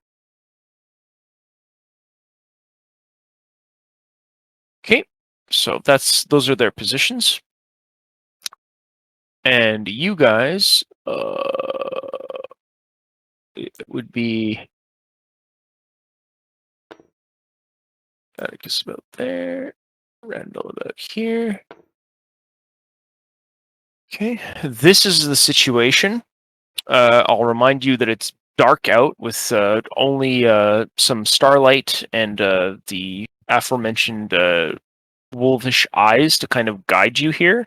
So during combat, you guys will be suffering a -3, but no higher. It's difficult to fight in this condition, but you can see well enough that you can still defend yourself relatively competently in melee. Magic Spoon, you have targets that you can see, so you won't be suffering a penalty to your magic spells that require line of sight. However, fight checks will be at a -3. What do you wish to do, gentlemen? One of the horses is full on panicking, likely about to bolt soon, and your horse, Spoon, or Geralt's horse, seems to be far less concerned. It actually almost challenges the predators and tends to stand its ground. All right, I don't think I have anything on the horse that's about to bolt, so I'm not too concerned. Okay. But he will. So he was knocked off it. He'll try to. I don't know. Can you encourage the horse to just run down the path straight ahead? Yeah, just slap it. Yeah. So he slaps it and then fucking hops on Randall's horse if Spoon's character allows for some room, and would take the reins because the higher riding skill of Mao. And Okay. What I will do now, before you take your actions, is I'm going to ask you to roll initiative. So, I'll roll for the group. This isn't a horde encounter. They don't outnumber you massively. Okay, so we're just going to increase the GM bullshit rolls meter here to 2. Because apparently that's what's up. 2, 12. Okay. Let's see. Here. Yeah. Okay, what'd you guys get? Technically, I intend to cast a spell, so I'd be ranged. So You'd have to have the spell prepared. So am I doing melee or ranged initiative? I don't know. You would be doing melee because you're not only do you not have any shot for your musket, but it's not loaded, and I'm assuming you don't walk around. Yeah, it's still on his shoulder. He still has a sword, but yeah, it's 23. Yep, but assume melee. It's 23. Okay. So Debo, you'll go first. Spoon, you would have to have a spell ready to cast, i.e., you're basically holding it. I guess like my melee would be 13 then. 13. Okay. So the order of turns will go Debo first. One of the left-hand side wolves, then you, Spoon, and then the last group of wolves. Okay. So 1, then 3, you, Spoon, then 3. Okay? Okay. All right. Debo, what do you wish to do? Do you wish to take the same actions you took before? Yeah, that's ideally what I want to try to do. Okay, slapping the horse and getting it on its way will be like a quick action. And then you're basically jumping up onto the horse that Spoon is on. That is the entirety of your turn. Bear in mind, you have not drawn your weapon. Yep. Okay. So, like any fight checks, it'd be probably brawl or something, yeah. Yep. Okay, that's your turn. we will now do the wolves. Okay. First one will basically be making a lunging attack. I'm just gonna roll to see who it happens to be going after. It's either gonna hit the horse or... Okay, Spoon. You've got an attack incoming, so I'm gonna roll here. Plus...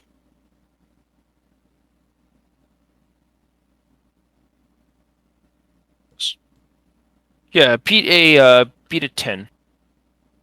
You tie with me. I rolled 13, but the -3. Okay, so yeah, let's just roll one versus me. Winner take all. 4. Okay, another tie. Fuck, Grip. 10. Nice. Yep. Okay. The wolf basically charges your position and attempts to latch onto you and drag you down from the horse. However, you manage to jump off to the kind of lean off far enough to the side that it manages to jump over you and instead land next to you. The next wolf is going to attack.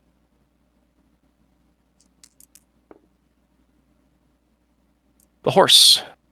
Okay. The horse can't really dodge. It's a large target. Well, it's a large target. It's got you on it. Can't really dodge. It does have armor. I mean, you could probably parry. No, the horse can't parry. It can. It's got you two on it. It's got armor.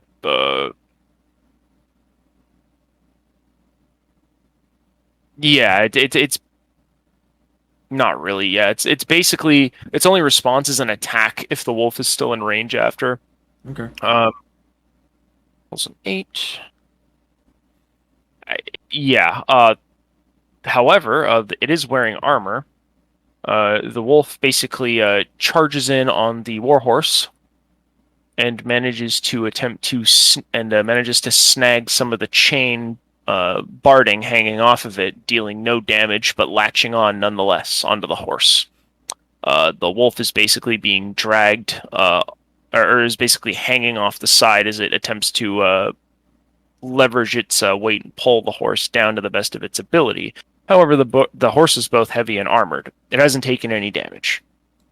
The last wolf is going to attack the horse again. Yep. All right. Well, does it succeed?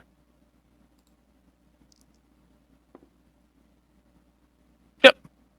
The other horse, the other wolf basically jumps forward as well and manages to latch on to some of the barding near its haunches, and is off to the left out of kicking range. It also attempts to begin to try and pull the horse down. Spoon, it's your turn. All right. Well, we seem very well and past doing anything at ranged right now. Yep. So I guess I will try and quarterstaff one of these wolves off. Is that what? No, you can use your spells. They're basically engaged in a grapple with the horse. They can't attack of opportunity you while they're engaged. That doesn't stop the other 3. The other 3 are not in melee range. Not yet. Oh, okay. Hey, man, you do whatever you want. Look, man, my only damage spell costs 2 rounds. Yeah, okay, so there's the real culprit. Okay, do what you gotta do. You know what? Let's go for the meme. My character's gonna look at Atticus. Atticus! Your weird story's about to get weirder. I would like to start casting a spell. Okay, which spell do you wish to cast, Spoon? Dash Hopes. I would also like to make it a 3x3 area. Wow. Dash Hopesing a fucking pack of wolves. We call that overkill in these parts, Pilgrim. I mean, what else are we gonna do? Fuck you, Brian. Roll over and die like an adult retard? Yeah. You asked. Alright. Dash Hopes, let's see. Just gonna double check. Target, yep. Wow, Wow, you're mentally raping a fucking wolf and trying. Okay. 3x3 area, so 2 actions. Okay, so that'll be this turn and the next turn, so you'll cast it. Okay. DC to resist. 8 plus magic attribute plus spell potency. So what's your DC? Let's see, that would be 8 plus magic attribute. That'd be 14, I believe, with my 2 potency. All right. When your spell is cast, they will get their resist roll. This will be If the it's first. cast. If it's cast, yeah. You have a let's see here. Where's your disaster die?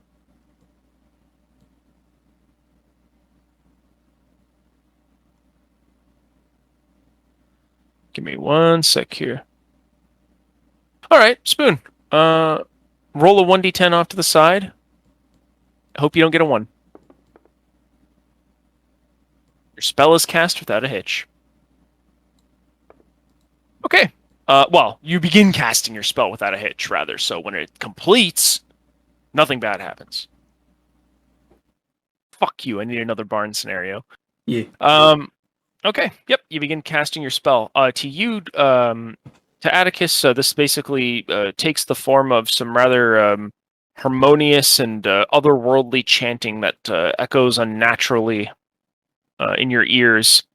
You start to see blurry vestiges of what appears to be heat or air form around his fingertips as he waves his hands around in an unusual fashion. It's as if the world is made out of a thin silk fabric, and if he presses his fingers through it, it then acts like water, parting at his will. God, that got my dick hard. Fuck yeah. All right, so he's beginning to enact some sort of hex or spell or curse or whatever. If I disengage, does that still fuck with his spell? If you basically try to spur the warhorse onward, it could, like, throw off his concentration, and I would have him roll. You said you wanted to make it a 3x3 area, right, Spoon? Correct. 3 by here, or this one over here? Where would you like it to cover? I'd like to decide where it goes when the spell's about to be cast. Okay, sure. Um, Assuming it goes off, after all. Yep. That's your action. I'm going to do the remaining 3 wolves. Get it out of the way as quickly as possible. 1, Tebow. You're getting attacked.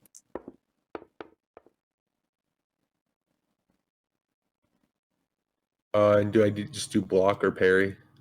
Either. With your fists, You probably try to like kick it in the mouth or something, I guess. Yeah, your dodge is kind of hindered because you're on the horse. I would say, I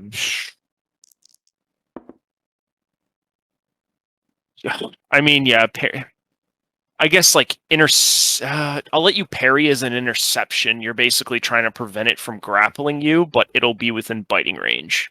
Yeah, I'm basically trying to kick it off, you know what I mean? Like kick it Yeah. away or whatever. I got a 21. 21? Yeah, no. Wait, is it plus brawl? It'd be like Yeah. 25. 25, so with a -3, that's 22. Yeah, the wolf basically lunges in at you and goes to bite you. However, you rebut it swiftly by essentially kind of ducking off to the side and throwing it off and over you. It will land. It will land over here.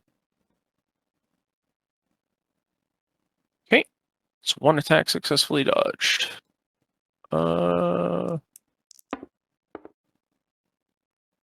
Debo again.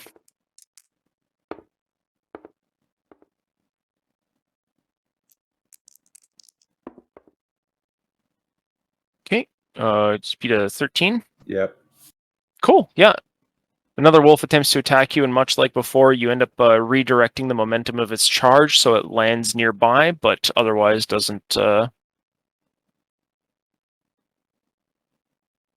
injure you. The final wolf attacks. Who is it attacking? Okay, roll that properly. There we go. Okay, so it's just Destiny of Debo. Beat a 16. Oh yeah. Let's Okay. see. Oh, How here hard did comes I the fuck this tens. wolf up? Counts as a. Not too hard. It's like 30 mile. That All is right, a yeah, well, critical I mean, defense. yeah, it's critical defense. That's counting as a parry, so you get a free attack. So give me an attack if you want. I want to extra boot fuck this wolf. Well, I mean, you're on a horse, so it's basically like lunging at you, torso and waist level. So you'd basically be backhanding, punching, or headbutting it if you're particularly manly. 'Cause why the fuck I'll not? fucking headbutt it. Fuck this faggot. 7 plus 17 plus 4, so it's like 21, 28, 25. Okay, enough. Yep. The wolf basically, its jaws snap, but an inch away or so from your right ear, and as it passes on by, missing you as the other two had, you turn quickly and get a bright idea. You swing your skull with as much force as you can muster and crush it into the side of the wolf's head. Debo, you deal whatever your strength, whatever your brawl damage is based on your strength. So you're likely dealing. 5. So you deal 1 point of damage per 2 points of strength brawl. 1 point per 2. Is it same for brawl? Like 2 points of brawl? Brawl is just pure strength. I have 5 strength and 4 brawl, so You'd whatever. be dealing 2 damage. Alright. Yep. So you basically give it a strong. Did you crit? Is it just a crit defense? I didn't crit on the attack. Gotcha. Okay, so yeah, you basically just give it a strong headbutt to its skull. The wolf yelps as it passes on by. However, it still seems to be functional. Fortunately, I will reposition it. About here. This is not an ideal situation for you right now, Debo, but you haven't taken any damage. However, 2 of these wolves are latched onto the horse. It's these 2. These 3 missed you, but are now basically on your ass. To give this a bit more context, you'd basically be here, but for the sake of whatever you're So there are wolves on the horse, like within attack range? they're latched onto the kind of chain of the barding. I want to try to attack as many wolves as I can. Okay. You get an I'm just going to use unarmed because I got flurry, Lamau. Sure, you can give him a kick. Roll brawl. You won't miss. You're basically just checking for crit. Okay. 7 on 1, and I guess another one if I can. Shit, I just want to do 2 attacks. Do you have any? Oh yeah, because you have flurry. Yeah, you can do 2. No, 8. No crit. 8. Cool. Yeah, you basically boot one of the wolves in the head twice as hard as you can, causing it to growl ferociously. However, surprisingly enough, it still maintains its grip, attempting to pull down the horse roughly. It's still in fighting condition, but you could feel it give way under your strong blows. A couple more, and it should hopefully let go or die hanging on. Spoon, your second, or sorry, the wolves. Right. These 2 wolves are gonna work in concert to try and basically pull the warhorse down, but I seriously doubt they'll be able to with just 2 of them, especially with you guys on them.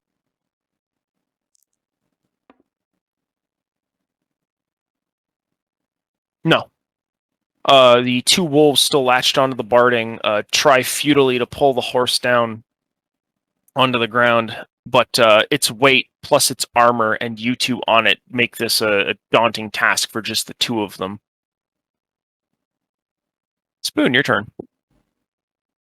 Alright, I would like to finish casting my spell. Cool. Your 2 actions are up. Where do you wish to cast your spell?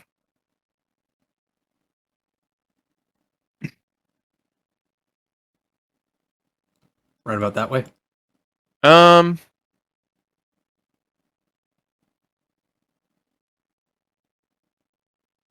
is a 3x3, but the angle's kind of fucked.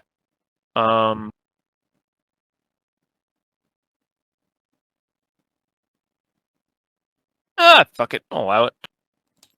Yep. Cast your spell. Doubt they'll resist, but I'll just do a group resistance because it's easier.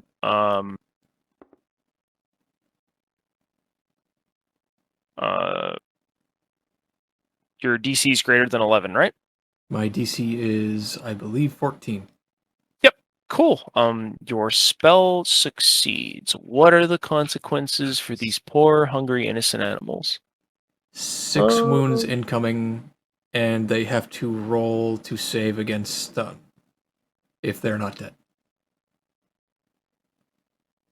They failed their roll. I know this all happens because they failed the roll. 6 wounds. If they succeeded, they wouldn't even taken damage. Okay. Spoon. All at once, you see a set of 6 yellowish eyes wink out almost immediately as you finish your spell. The curtain of reality that you had effortlessly pawed your hands through restructures itself and retains its orderly form that it had been forced into prior. The wolves, almost on cue, like falling dominoes, keel over in a catatonic state. They yelp at the same time and begin to convulse on the ground. The other 2 wolves that had been hanging on to the barding of the horse, having noticed this, relinquish their grip and immediately retreat from the scene.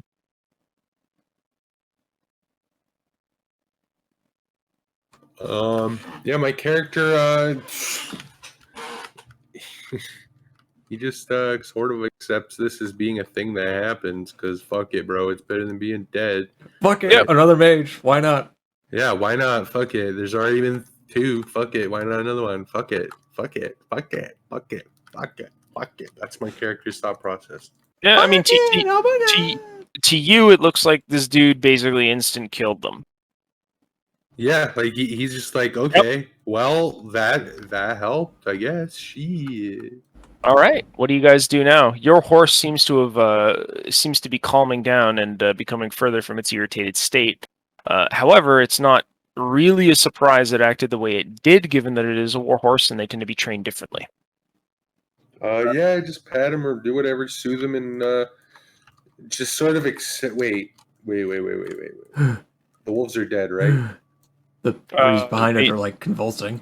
They don't seem to be completely dead, but they are convulsing on the ground and they're frothing at the mouth and their eyes have rolled back into their skull. So probably can I roll? Can I roll haggle? what? Yeah, can I roll haggle to determine the value of the wolves? You mean appraise? Yeah. Oh yeah, praise. Do you have an appraisal skill? Fuck, never mind. I'll I double. was gonna be cheeky and be like, these wolves. I mean, I'll double check to make sure that haggle hasn't been. I'm just baked and thought we didn't have an appraise. Never mind. Ignore me. I'm fucking dumb. I mean, I don't have survival or appraise, but I am a butcher. I have survival. I'm just like, man, wolves could sell that shit. I mean, it's unlikely. Like Spoon, you wouldn't be able to get hides out of it. You'd certainly probably be able to get meat out of it, but you don't really butcher wolf. Not often. No, not commonly. You get meat out of it. You treat it like you would any other animal, but I mean, yeah, I mean, you could get meat out of it. It's up to you guys. You could mention it to Spoon. It does fall under your trade. Yep. It's stringy predator meat, but it's meat. Well, that seems to be over with. How much room do we have on the horse, Brian? If we wanted to take the wolves with it, we'd have to get off. Yeah, no, you don't really have anything to carry that much meat in. Wolves are big. Like, unironically, wolves are very big. Oh, just one RDR2 logic, fuck you. Let me load my horse up with fucking hides, god damn it. Let me ride up fucking Scooby-Doo Tower of Hides and also have Spoon ride on it and also have all my weapons. Anyway, yeah. It's a nice thought, but fuck it, too much work. Okay. So you basically pass up on it? Yeah, pass up on it because we want to get to town so we can fucking have a nap, bro. Okay. So you guys decided to leave the wolves there, sad and alone. Fucking poor doggos, dude. Correct. Alright. Not even guaranteed to be dead. Potentially just unconscious and pissed. Fucking horribly mindfucked. Alright. You guys, after a little bit of effort, you managed to get the stubborn old war horse to continue along down the path. Having avoided a fairly hazardous encounter by most normal folks' standards, but for you two.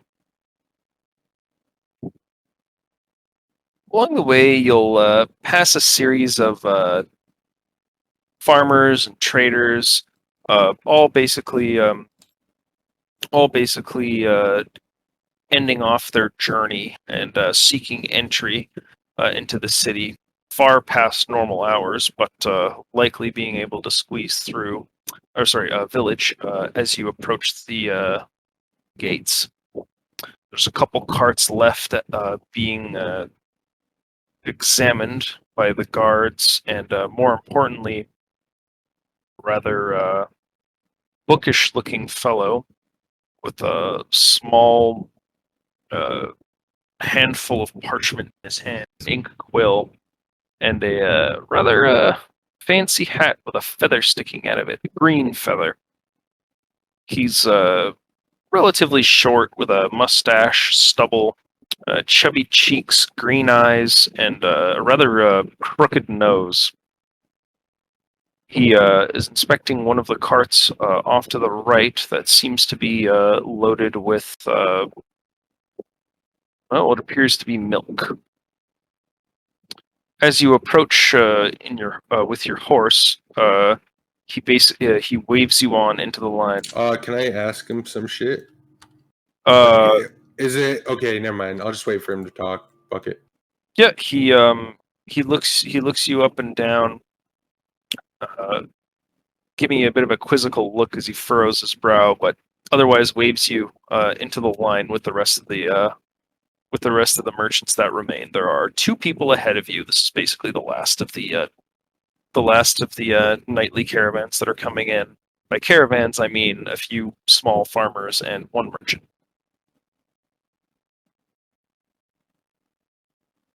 He basically said back of the bus, Negro. Yep. We go back and wait, I guess. Fuck. Yep. Okay. You basically head to the back of the line and wait. Over the course of the next 30 minutes, he basically thoroughly inspects, questions, and signs through both farmers and the merchant, although the merchant seems to have gone through a bit quicker than normal. There doesn't seem to be anything immediately unusual about their dealings. The man looks you up and down, and then he asks, "What is your business in Covenall?" Our friend, he was taken here ill. Couldn't have been insert equivalent of 2 hours prior ago. There's a farmer named Jonathan passed through here. He checks his ledger. Yes, depositing. Grain? Yes, grain. That'd be Why? him. That would be. Oh, you're looking for this man? Well, Jonathan deposited off a friend of ours. He was rather heavy set, and I couldn't get him back on this horse.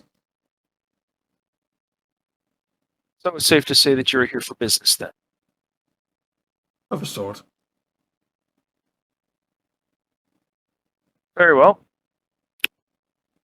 Since it is nighttime, we are not sanctioned to let anyone into Covenall past normal hours. However, we could make an exception for such an urgent matter involving a dear friend. He kind of does the universal symbol for bribe me, idiot. Yeah, I'll bribe him. Fuck it. I'll give him 10 silver. Yep. All right. Cross off 10 silver, Devo. Yep. He takes 10 silver and gives you a nod. He checks the authenticity of every piece, weighs it, checks it with his tooth before pouring them into his pouch and waving you through. Enjoy. Atticus looks wholly unimpressed by the whole checking of it. Like, my money's not good enough. Fuck you, figure. But otherwise doesn't say anything. He before he allows you through, he asks a quick question. Yep. He asks you, where did you find such a miraculous steed with such expensive-looking armament? It belongs to our traveling companion. That senses that fellow was fairly well armed, although he did not look healthy. Nods. We had another one, but, well, wolves. Yes, they have become an issue as of late. I can imagine that we have Xanthians to thank for that. Well, What did he say? Xanthians. Where's Anthians? What the fuck does that mean? Can I roll something to figure that out? Do you have any, give me survival? Yeah. Okay, do you have any local knowledge of, No. Okay. Academics. Academics? That would not help you here. That would be local knowledge of Xanthius. Spoon, do you have local knowledge of Xanthius? No. Do you wish to ask any questions, or do you wish to go on it? Yeah, he looked at him and raised an eyebrow and be like, what A rather notorious problem with their wolves, and a particular breed that is vicious and aggressive, especially toward men, particularly at nighttime. You can tell it's them. Their eyes tend to be reddish. They also have particularly valuable, but however, I would wager it's simply a myth. It's a red Xanthian wolf that has never been caught, but has been seen a handful of times. Granted, far beyond their border, I can imagine it won't be long until legend of the creature starts in our location as well. He scribbles it down Hey, in side quest, added tame that fucking add to your quest line, or whatever the fuck you're writing down in that degenerate list of yours, the Red Wolf of Xanthius.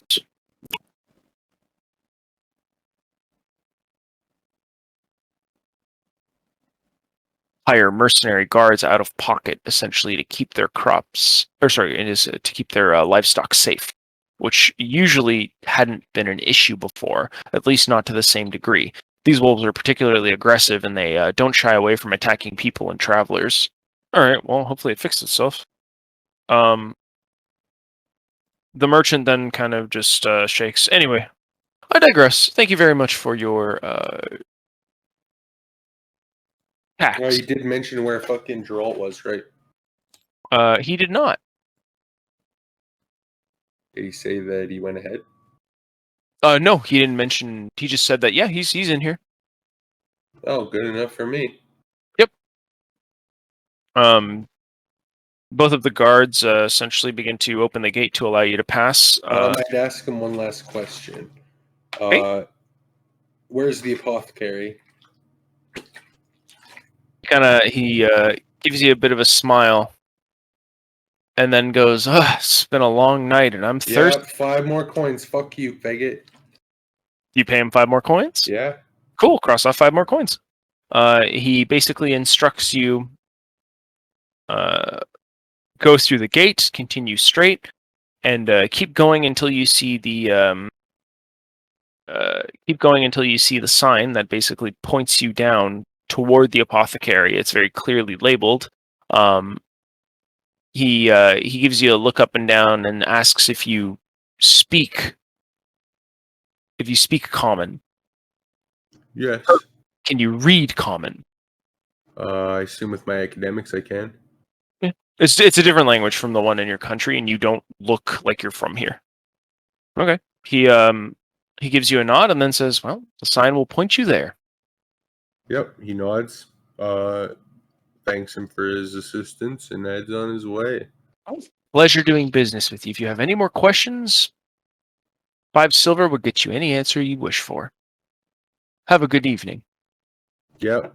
Fucking gonna roll on in because Spoon's dying, bro. He's dying. Spoon's dying? He's tired as fuck. Oh, I was like, what the fuck did you do behind my back that I didn't even know about? He's dying now. All right. God damn it, the red wolf fucking jumped us, please no. Actually, hold on, Spoon. I gotta show you guys something I thought was cool because it's relevant. Wonder if I still.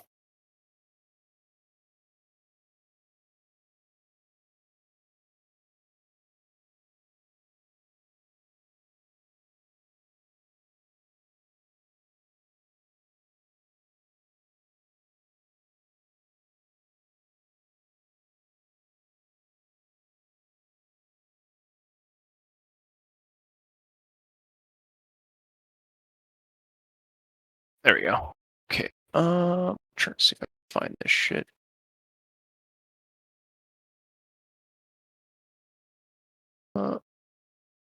This is from like a long fucking time ago.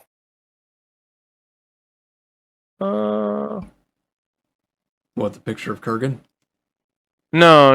I'm trying to see if I can.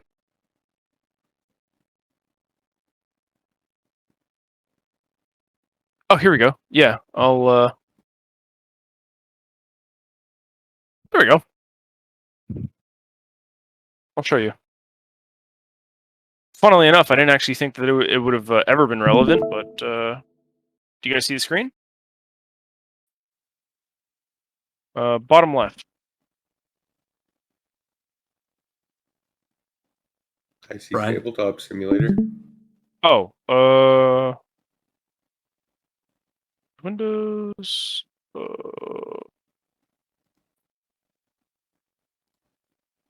Bottom left.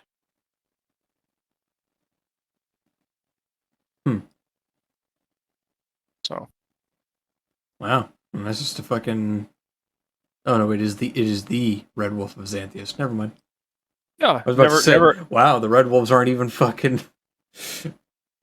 There are more than one Red Wolf. Nope, it's just the one. Yeah, never actually thought that that would become relevant, but yeah, and then above it is pretty much a good image of those other wolves. But yeah, it's none of the rest. Don't worry.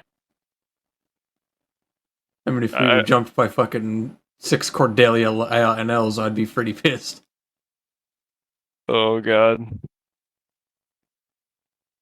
Yeah. Oh.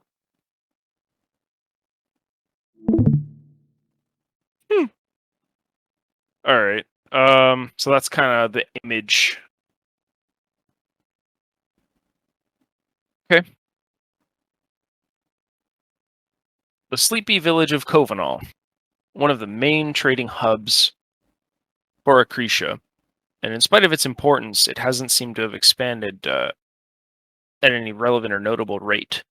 A lot of the transfer of minerals and other valuable commodities currently procured by the other areas in Acretia tend to flow through here and go where they are needed, typically overseas, but occasionally to forges and cities, Cronenberg and Shore, respectively. Occasionally Oldrick and to the trading posts past Riven that lead toward the Elven. At the moment, the streets are relatively empty. There's minimal candlelight coming from some of the less well-to-do houses, and a lot of the businesses and tradesmen are currently closed. However, the streets are still partially lit. Occasionally, a small contingent of militia and the rare group of guardsmen will pass you by, giving you a cursory glance before continuing onward, typically torch in hand and in a specific formation. Making your way down the cobbled road, you eventually find the sign that points toward an apothecary. Continuing to follow that, you'll eventually end up at a dead end road. Few hovels on the side. The apothecary itself, which is very notable here amidst the rather modest homes, and what appears to be a tanner or a carpenter's shop, also fairly close by. The apothecary's abode seems to be very lightly lit. However, it is not completely dark, implying that someone may still be inside, although this is typically a closing hour. You are currently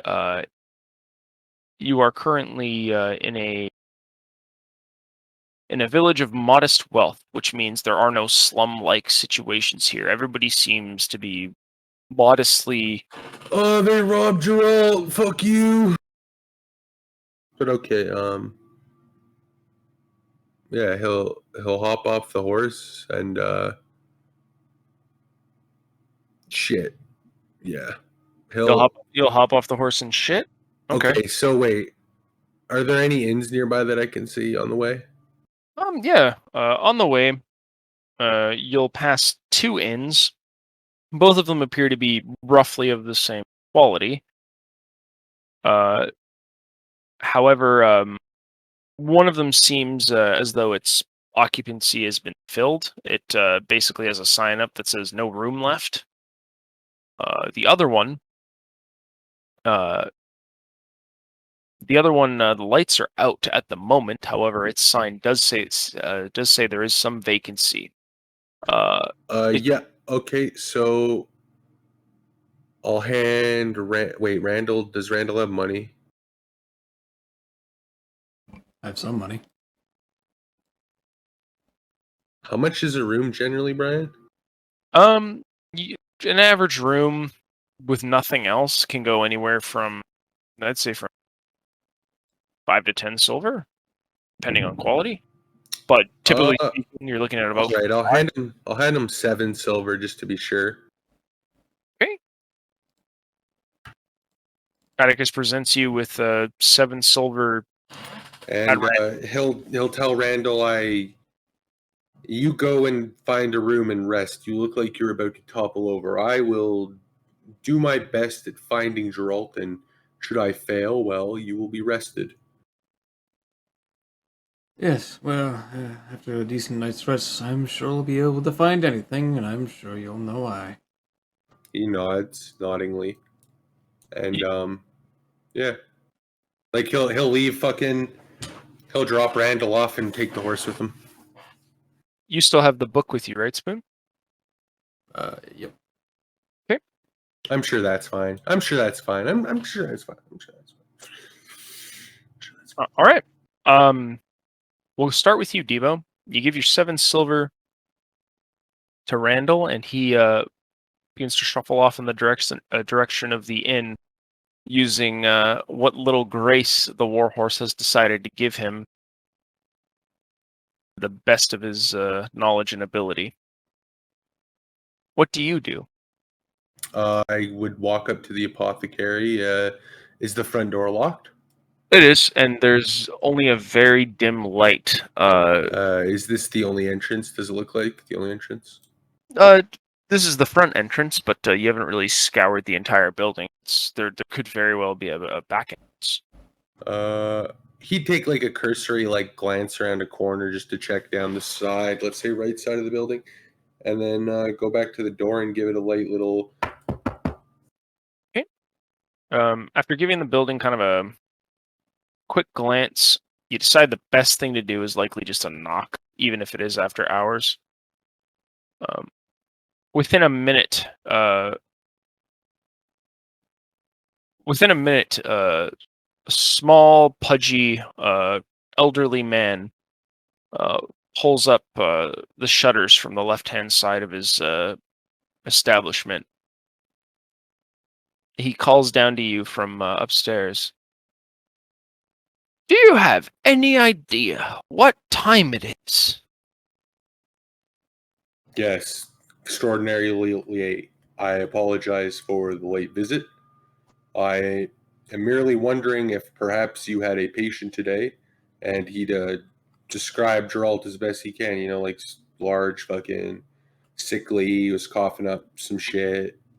Uh, generally like that shit. Yes, I recall the soldier, knight, whatever he is. He's here. He's alive, but he's gravely ill. And who are you? I am Atticus Caecilius, his traveling companion. I see. Well, if you should wish to see him, come back in the morning. I'm tired. Very well. I merely wish to make sure that he was all right. He is alive. You may come back in the morning and visit him if I am not too strained with work. Nods and takes off, leaves him fucking go have a nap, says good evening, and walks down the path, goes back Yep. towards the inn, just cruising. He closes the shutters behind him. All right, you now have your run of the town, as it were, although it's relatively dead, and there isn't much going on. Don't you wish you were playing a thief? All right. Looks at my lockpick skill, looks at my pickpocket skill, looks at my stealth skill. I don't know, right?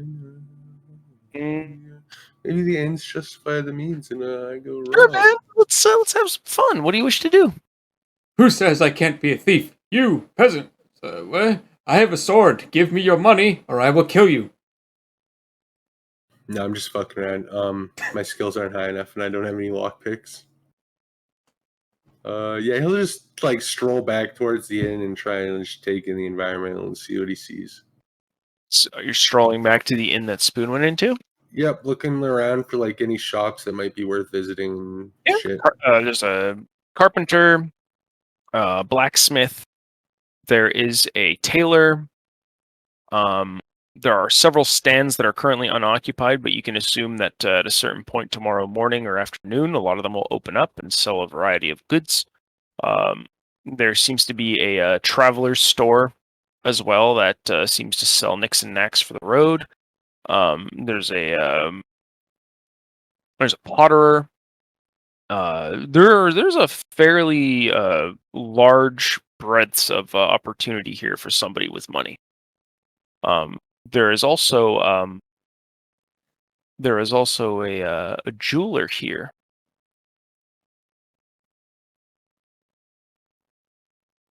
Interesting. I like the blacksmith though, and the food guy. So I'll probably come back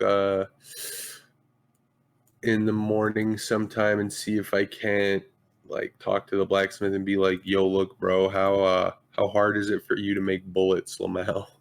Most adventure-minded faggots pick the forger and the food guy. Yeah, Mad. of course they do. All right. Maybe You'll carpenter, but you know, I don't really. Yeah, you can return in the morning and speak to the smith. However, you need a place to sleep. Yeah, just going back to the inn. And, all right. yeah, that's it. Spoon. You, assuming you continue toward the inn, do you, or do you wish to do something else? Oh, absolutely. I'm going towards the end. Yeah, tired, fatigued, having gone through a fairly unpleasant encounter on the way here, on top of Gerald being sick. A good rest would help you clear your thoughts and get everything back in perspective. You ride up on the inn, which has a small, dim little light still peeking out from within. Typically, this means the keeper is still around, but you may have to knock fairly loud to get his attention. Tend to stay up over the course of the night to fill up their quota.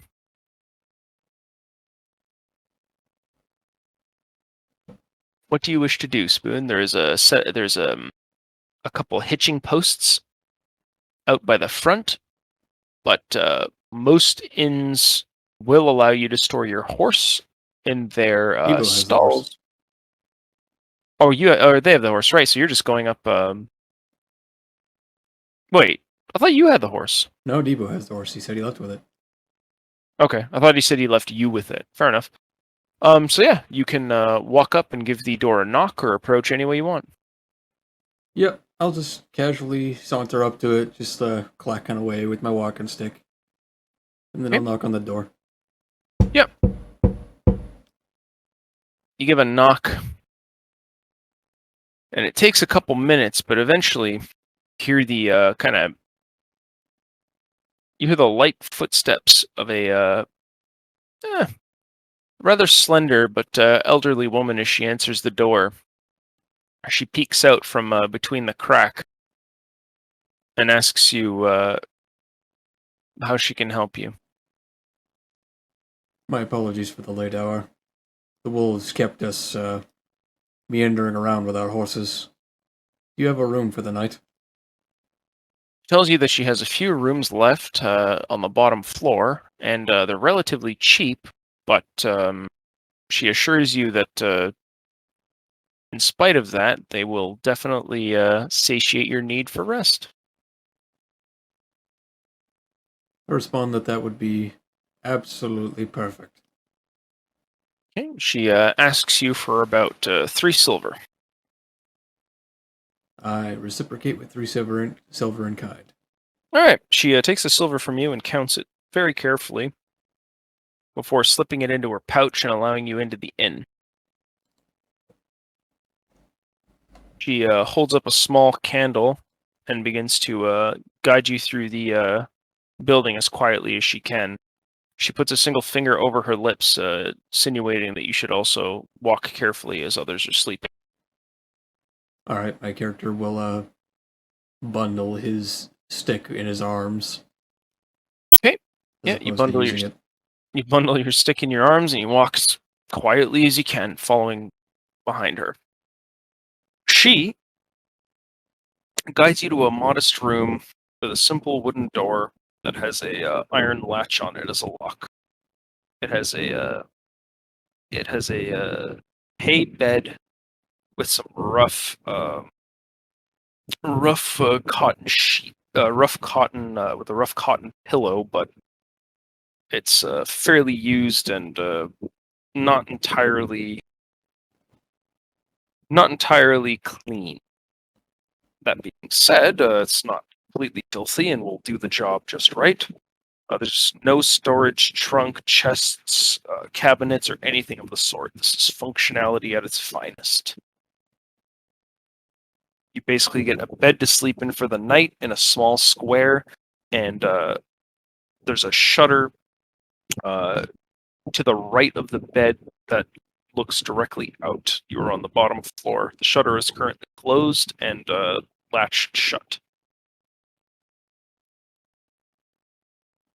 Nighttime? Night-night? Nighttime. All right. Yep. I thank the woman for her time, and then I trundle into the bed and likely almost fall asleep where I lay. Yep. You take a moment to sit down on the bed till eventually the temptation of just sleeping on something that isn't rock-strewn dirt becomes a real reality. You flop over in the bed, get as comfortable as possible, and begin to doze off. Debo, you now approach the inn. And again, much like with Spoon, it takes a bit, a couple minutes, but eventually the same lady greets you at the door. She says that she has only a couple rooms left. They're about 3 silver each, should you wish to spend the night. Yep, he'd hand the lady 3 silver, and yeah, Yep, you hand her 3 silver. he'd ask after Randall and say he had a friend with a stick. Probably looked like he was gonna fall over. I assume he has a room. She says that she just led the gentleman to his room, and he's also paid for a single night. Very So good. He'd nod and yeah, that's that. Yep. Assume officer walking, probably follow her, I guess. yeah, she basically just instructs you to be quiet, and she'll follow. She'll guide you to your room. Your room is essentially the exact same as Spoon's. It's literally just functionality. You get a fairly basic bed with a dirty-ish cotton pillow, and that'll do. Yep, fair enough. All right. Yep. Both of you rest for the night.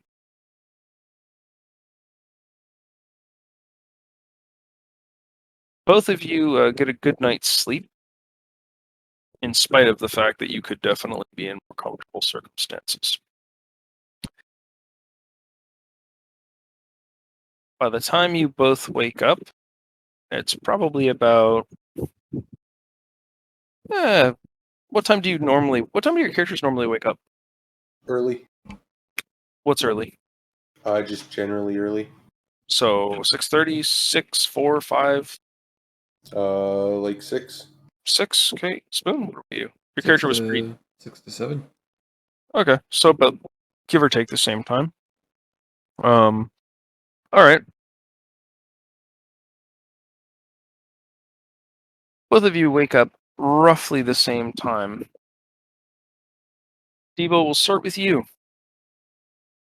You're stirred from your sleep by the sound of other patrons entering and exiting the building.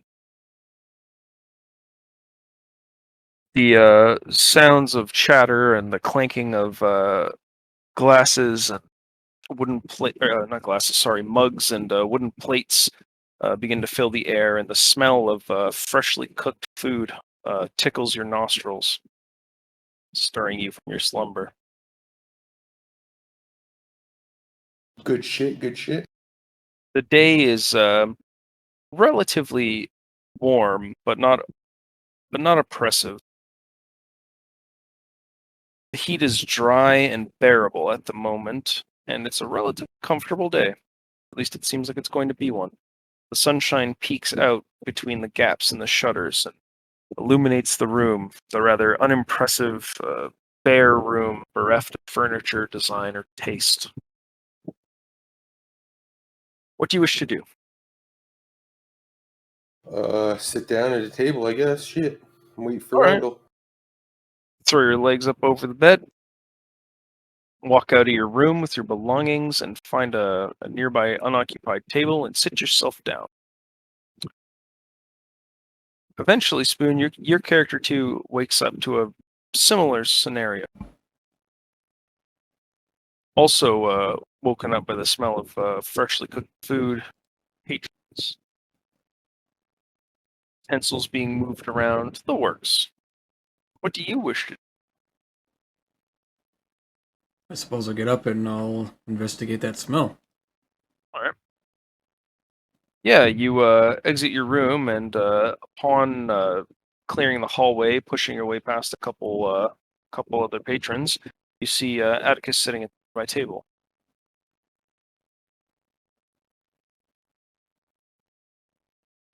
Do you wish to continue forward, or do you wish to sit down and talk to him? I see Atticus doing what? He's sitting at a nearby table. He looks like he's waiting for someone or expecting someone, probably you. Yeah, I'll approach his table. Yeah, you approach his table. Go ahead, gentlemen. Good morning, Atticus. Good morning. Geralt is at the apothecary. He says that his condition is grave, but he's not dead. I require a visit to the blacksmith, so whatever plan we formulate, I might suggest that perhaps you go and visit Geralt and perhaps see if he can be spoken with. The apothecary mentioned that he may be busy, so perhaps earlier rather than later would be best. Very well. Did the apothecary have a sign or indication of his working hours? Did he, Brian? I don't think he did. He just said come back early. Yeah, he just said come back when he's open, and he'll let you see Geralt if he's not overwhelmed with work. Shakes his head. Said come back when he's open, which shrugs. I assume it can't be too late in the day. Perhaps an hour, maybe two. I see. Well, then, it seems like we should attend to the first thing of the day. Breakfast. Nods. The woman who runs the inn also seems to be occasionally assisting with the service of her tables. She scoots on by one of the tables after dropping a few mugs and reaches yours. She asks you if you'd like anything to eat, drink, or if you'll be departing soon. Something to eat would be lovely. What do you have? She tells you that she has some fresh goat's cheese, fresh milk, some newly baked bread, and, well, of the fresh foods, that's what she has at the moment. She also has a soup that she recently made out of some of the local vegetables, tomatoes, corn, kind of thing. It's a recipe of her own making. It's hot, and, fairly tasty. She even says that some of the salt that they end up importing from overseas occasionally gets added in with a little bit of this black spice they call pepper. And she says it's excellent. And for only six silver, let you have a bowl. 6 silver. Why not? I've not had a hot meal in what feels like an age. Yep. She puts you down for some soup. She looks at your character, Debo, and asks if you would like anything. Yep, soup too. Okay. She marks you both down for soup and tells you that she'll be back. She asks if you'd like bread or anything to drink. Water.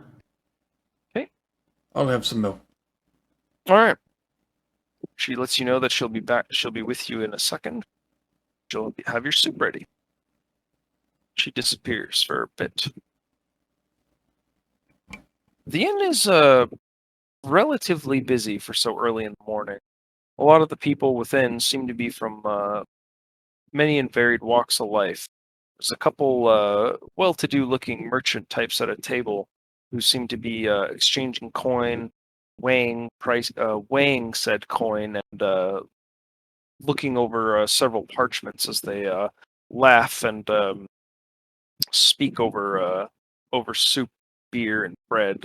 Their table tends to be lavishly equipped with all the amenities that you could imagine this place would provide. Those that have some of the other gentlemen who are a bit tighter on funds tend to stick with the basics: some bread, cheese. But like the merchants, they too seem to laugh and smile and enjoy their simple slice of life. If only they knew what horrors await. Eventually, your soup lands for you both. It smells excellent. Fresh tomatoes, corn, and more importantly, those interesting spices she had mentioned. Salt and this pepper. This is the kind of stuff that typically you'd pay a premium for, but given this particular village's location and likely the amount of imports it makes, this might actually be more of a more commonplace here than in other places. As you both lean down to taste the soup, you bring your wooden spoon to your lips, and you're met all at once with this clean, fresh taste, immediately backed by just the lightest hint of salt and the snap of pepper at the back of your throat. It's simple but well made and has good taste to it. Definitely worth the 6 silver.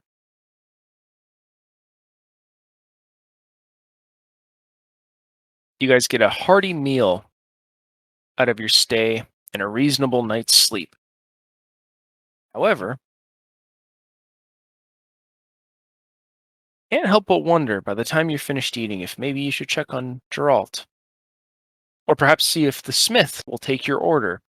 The unmistakable sound of his pounding hammer reaches your ears even here, and you can also hear the carpenter hard at work, hammering and sawing, likely with the assistance of his apprentices.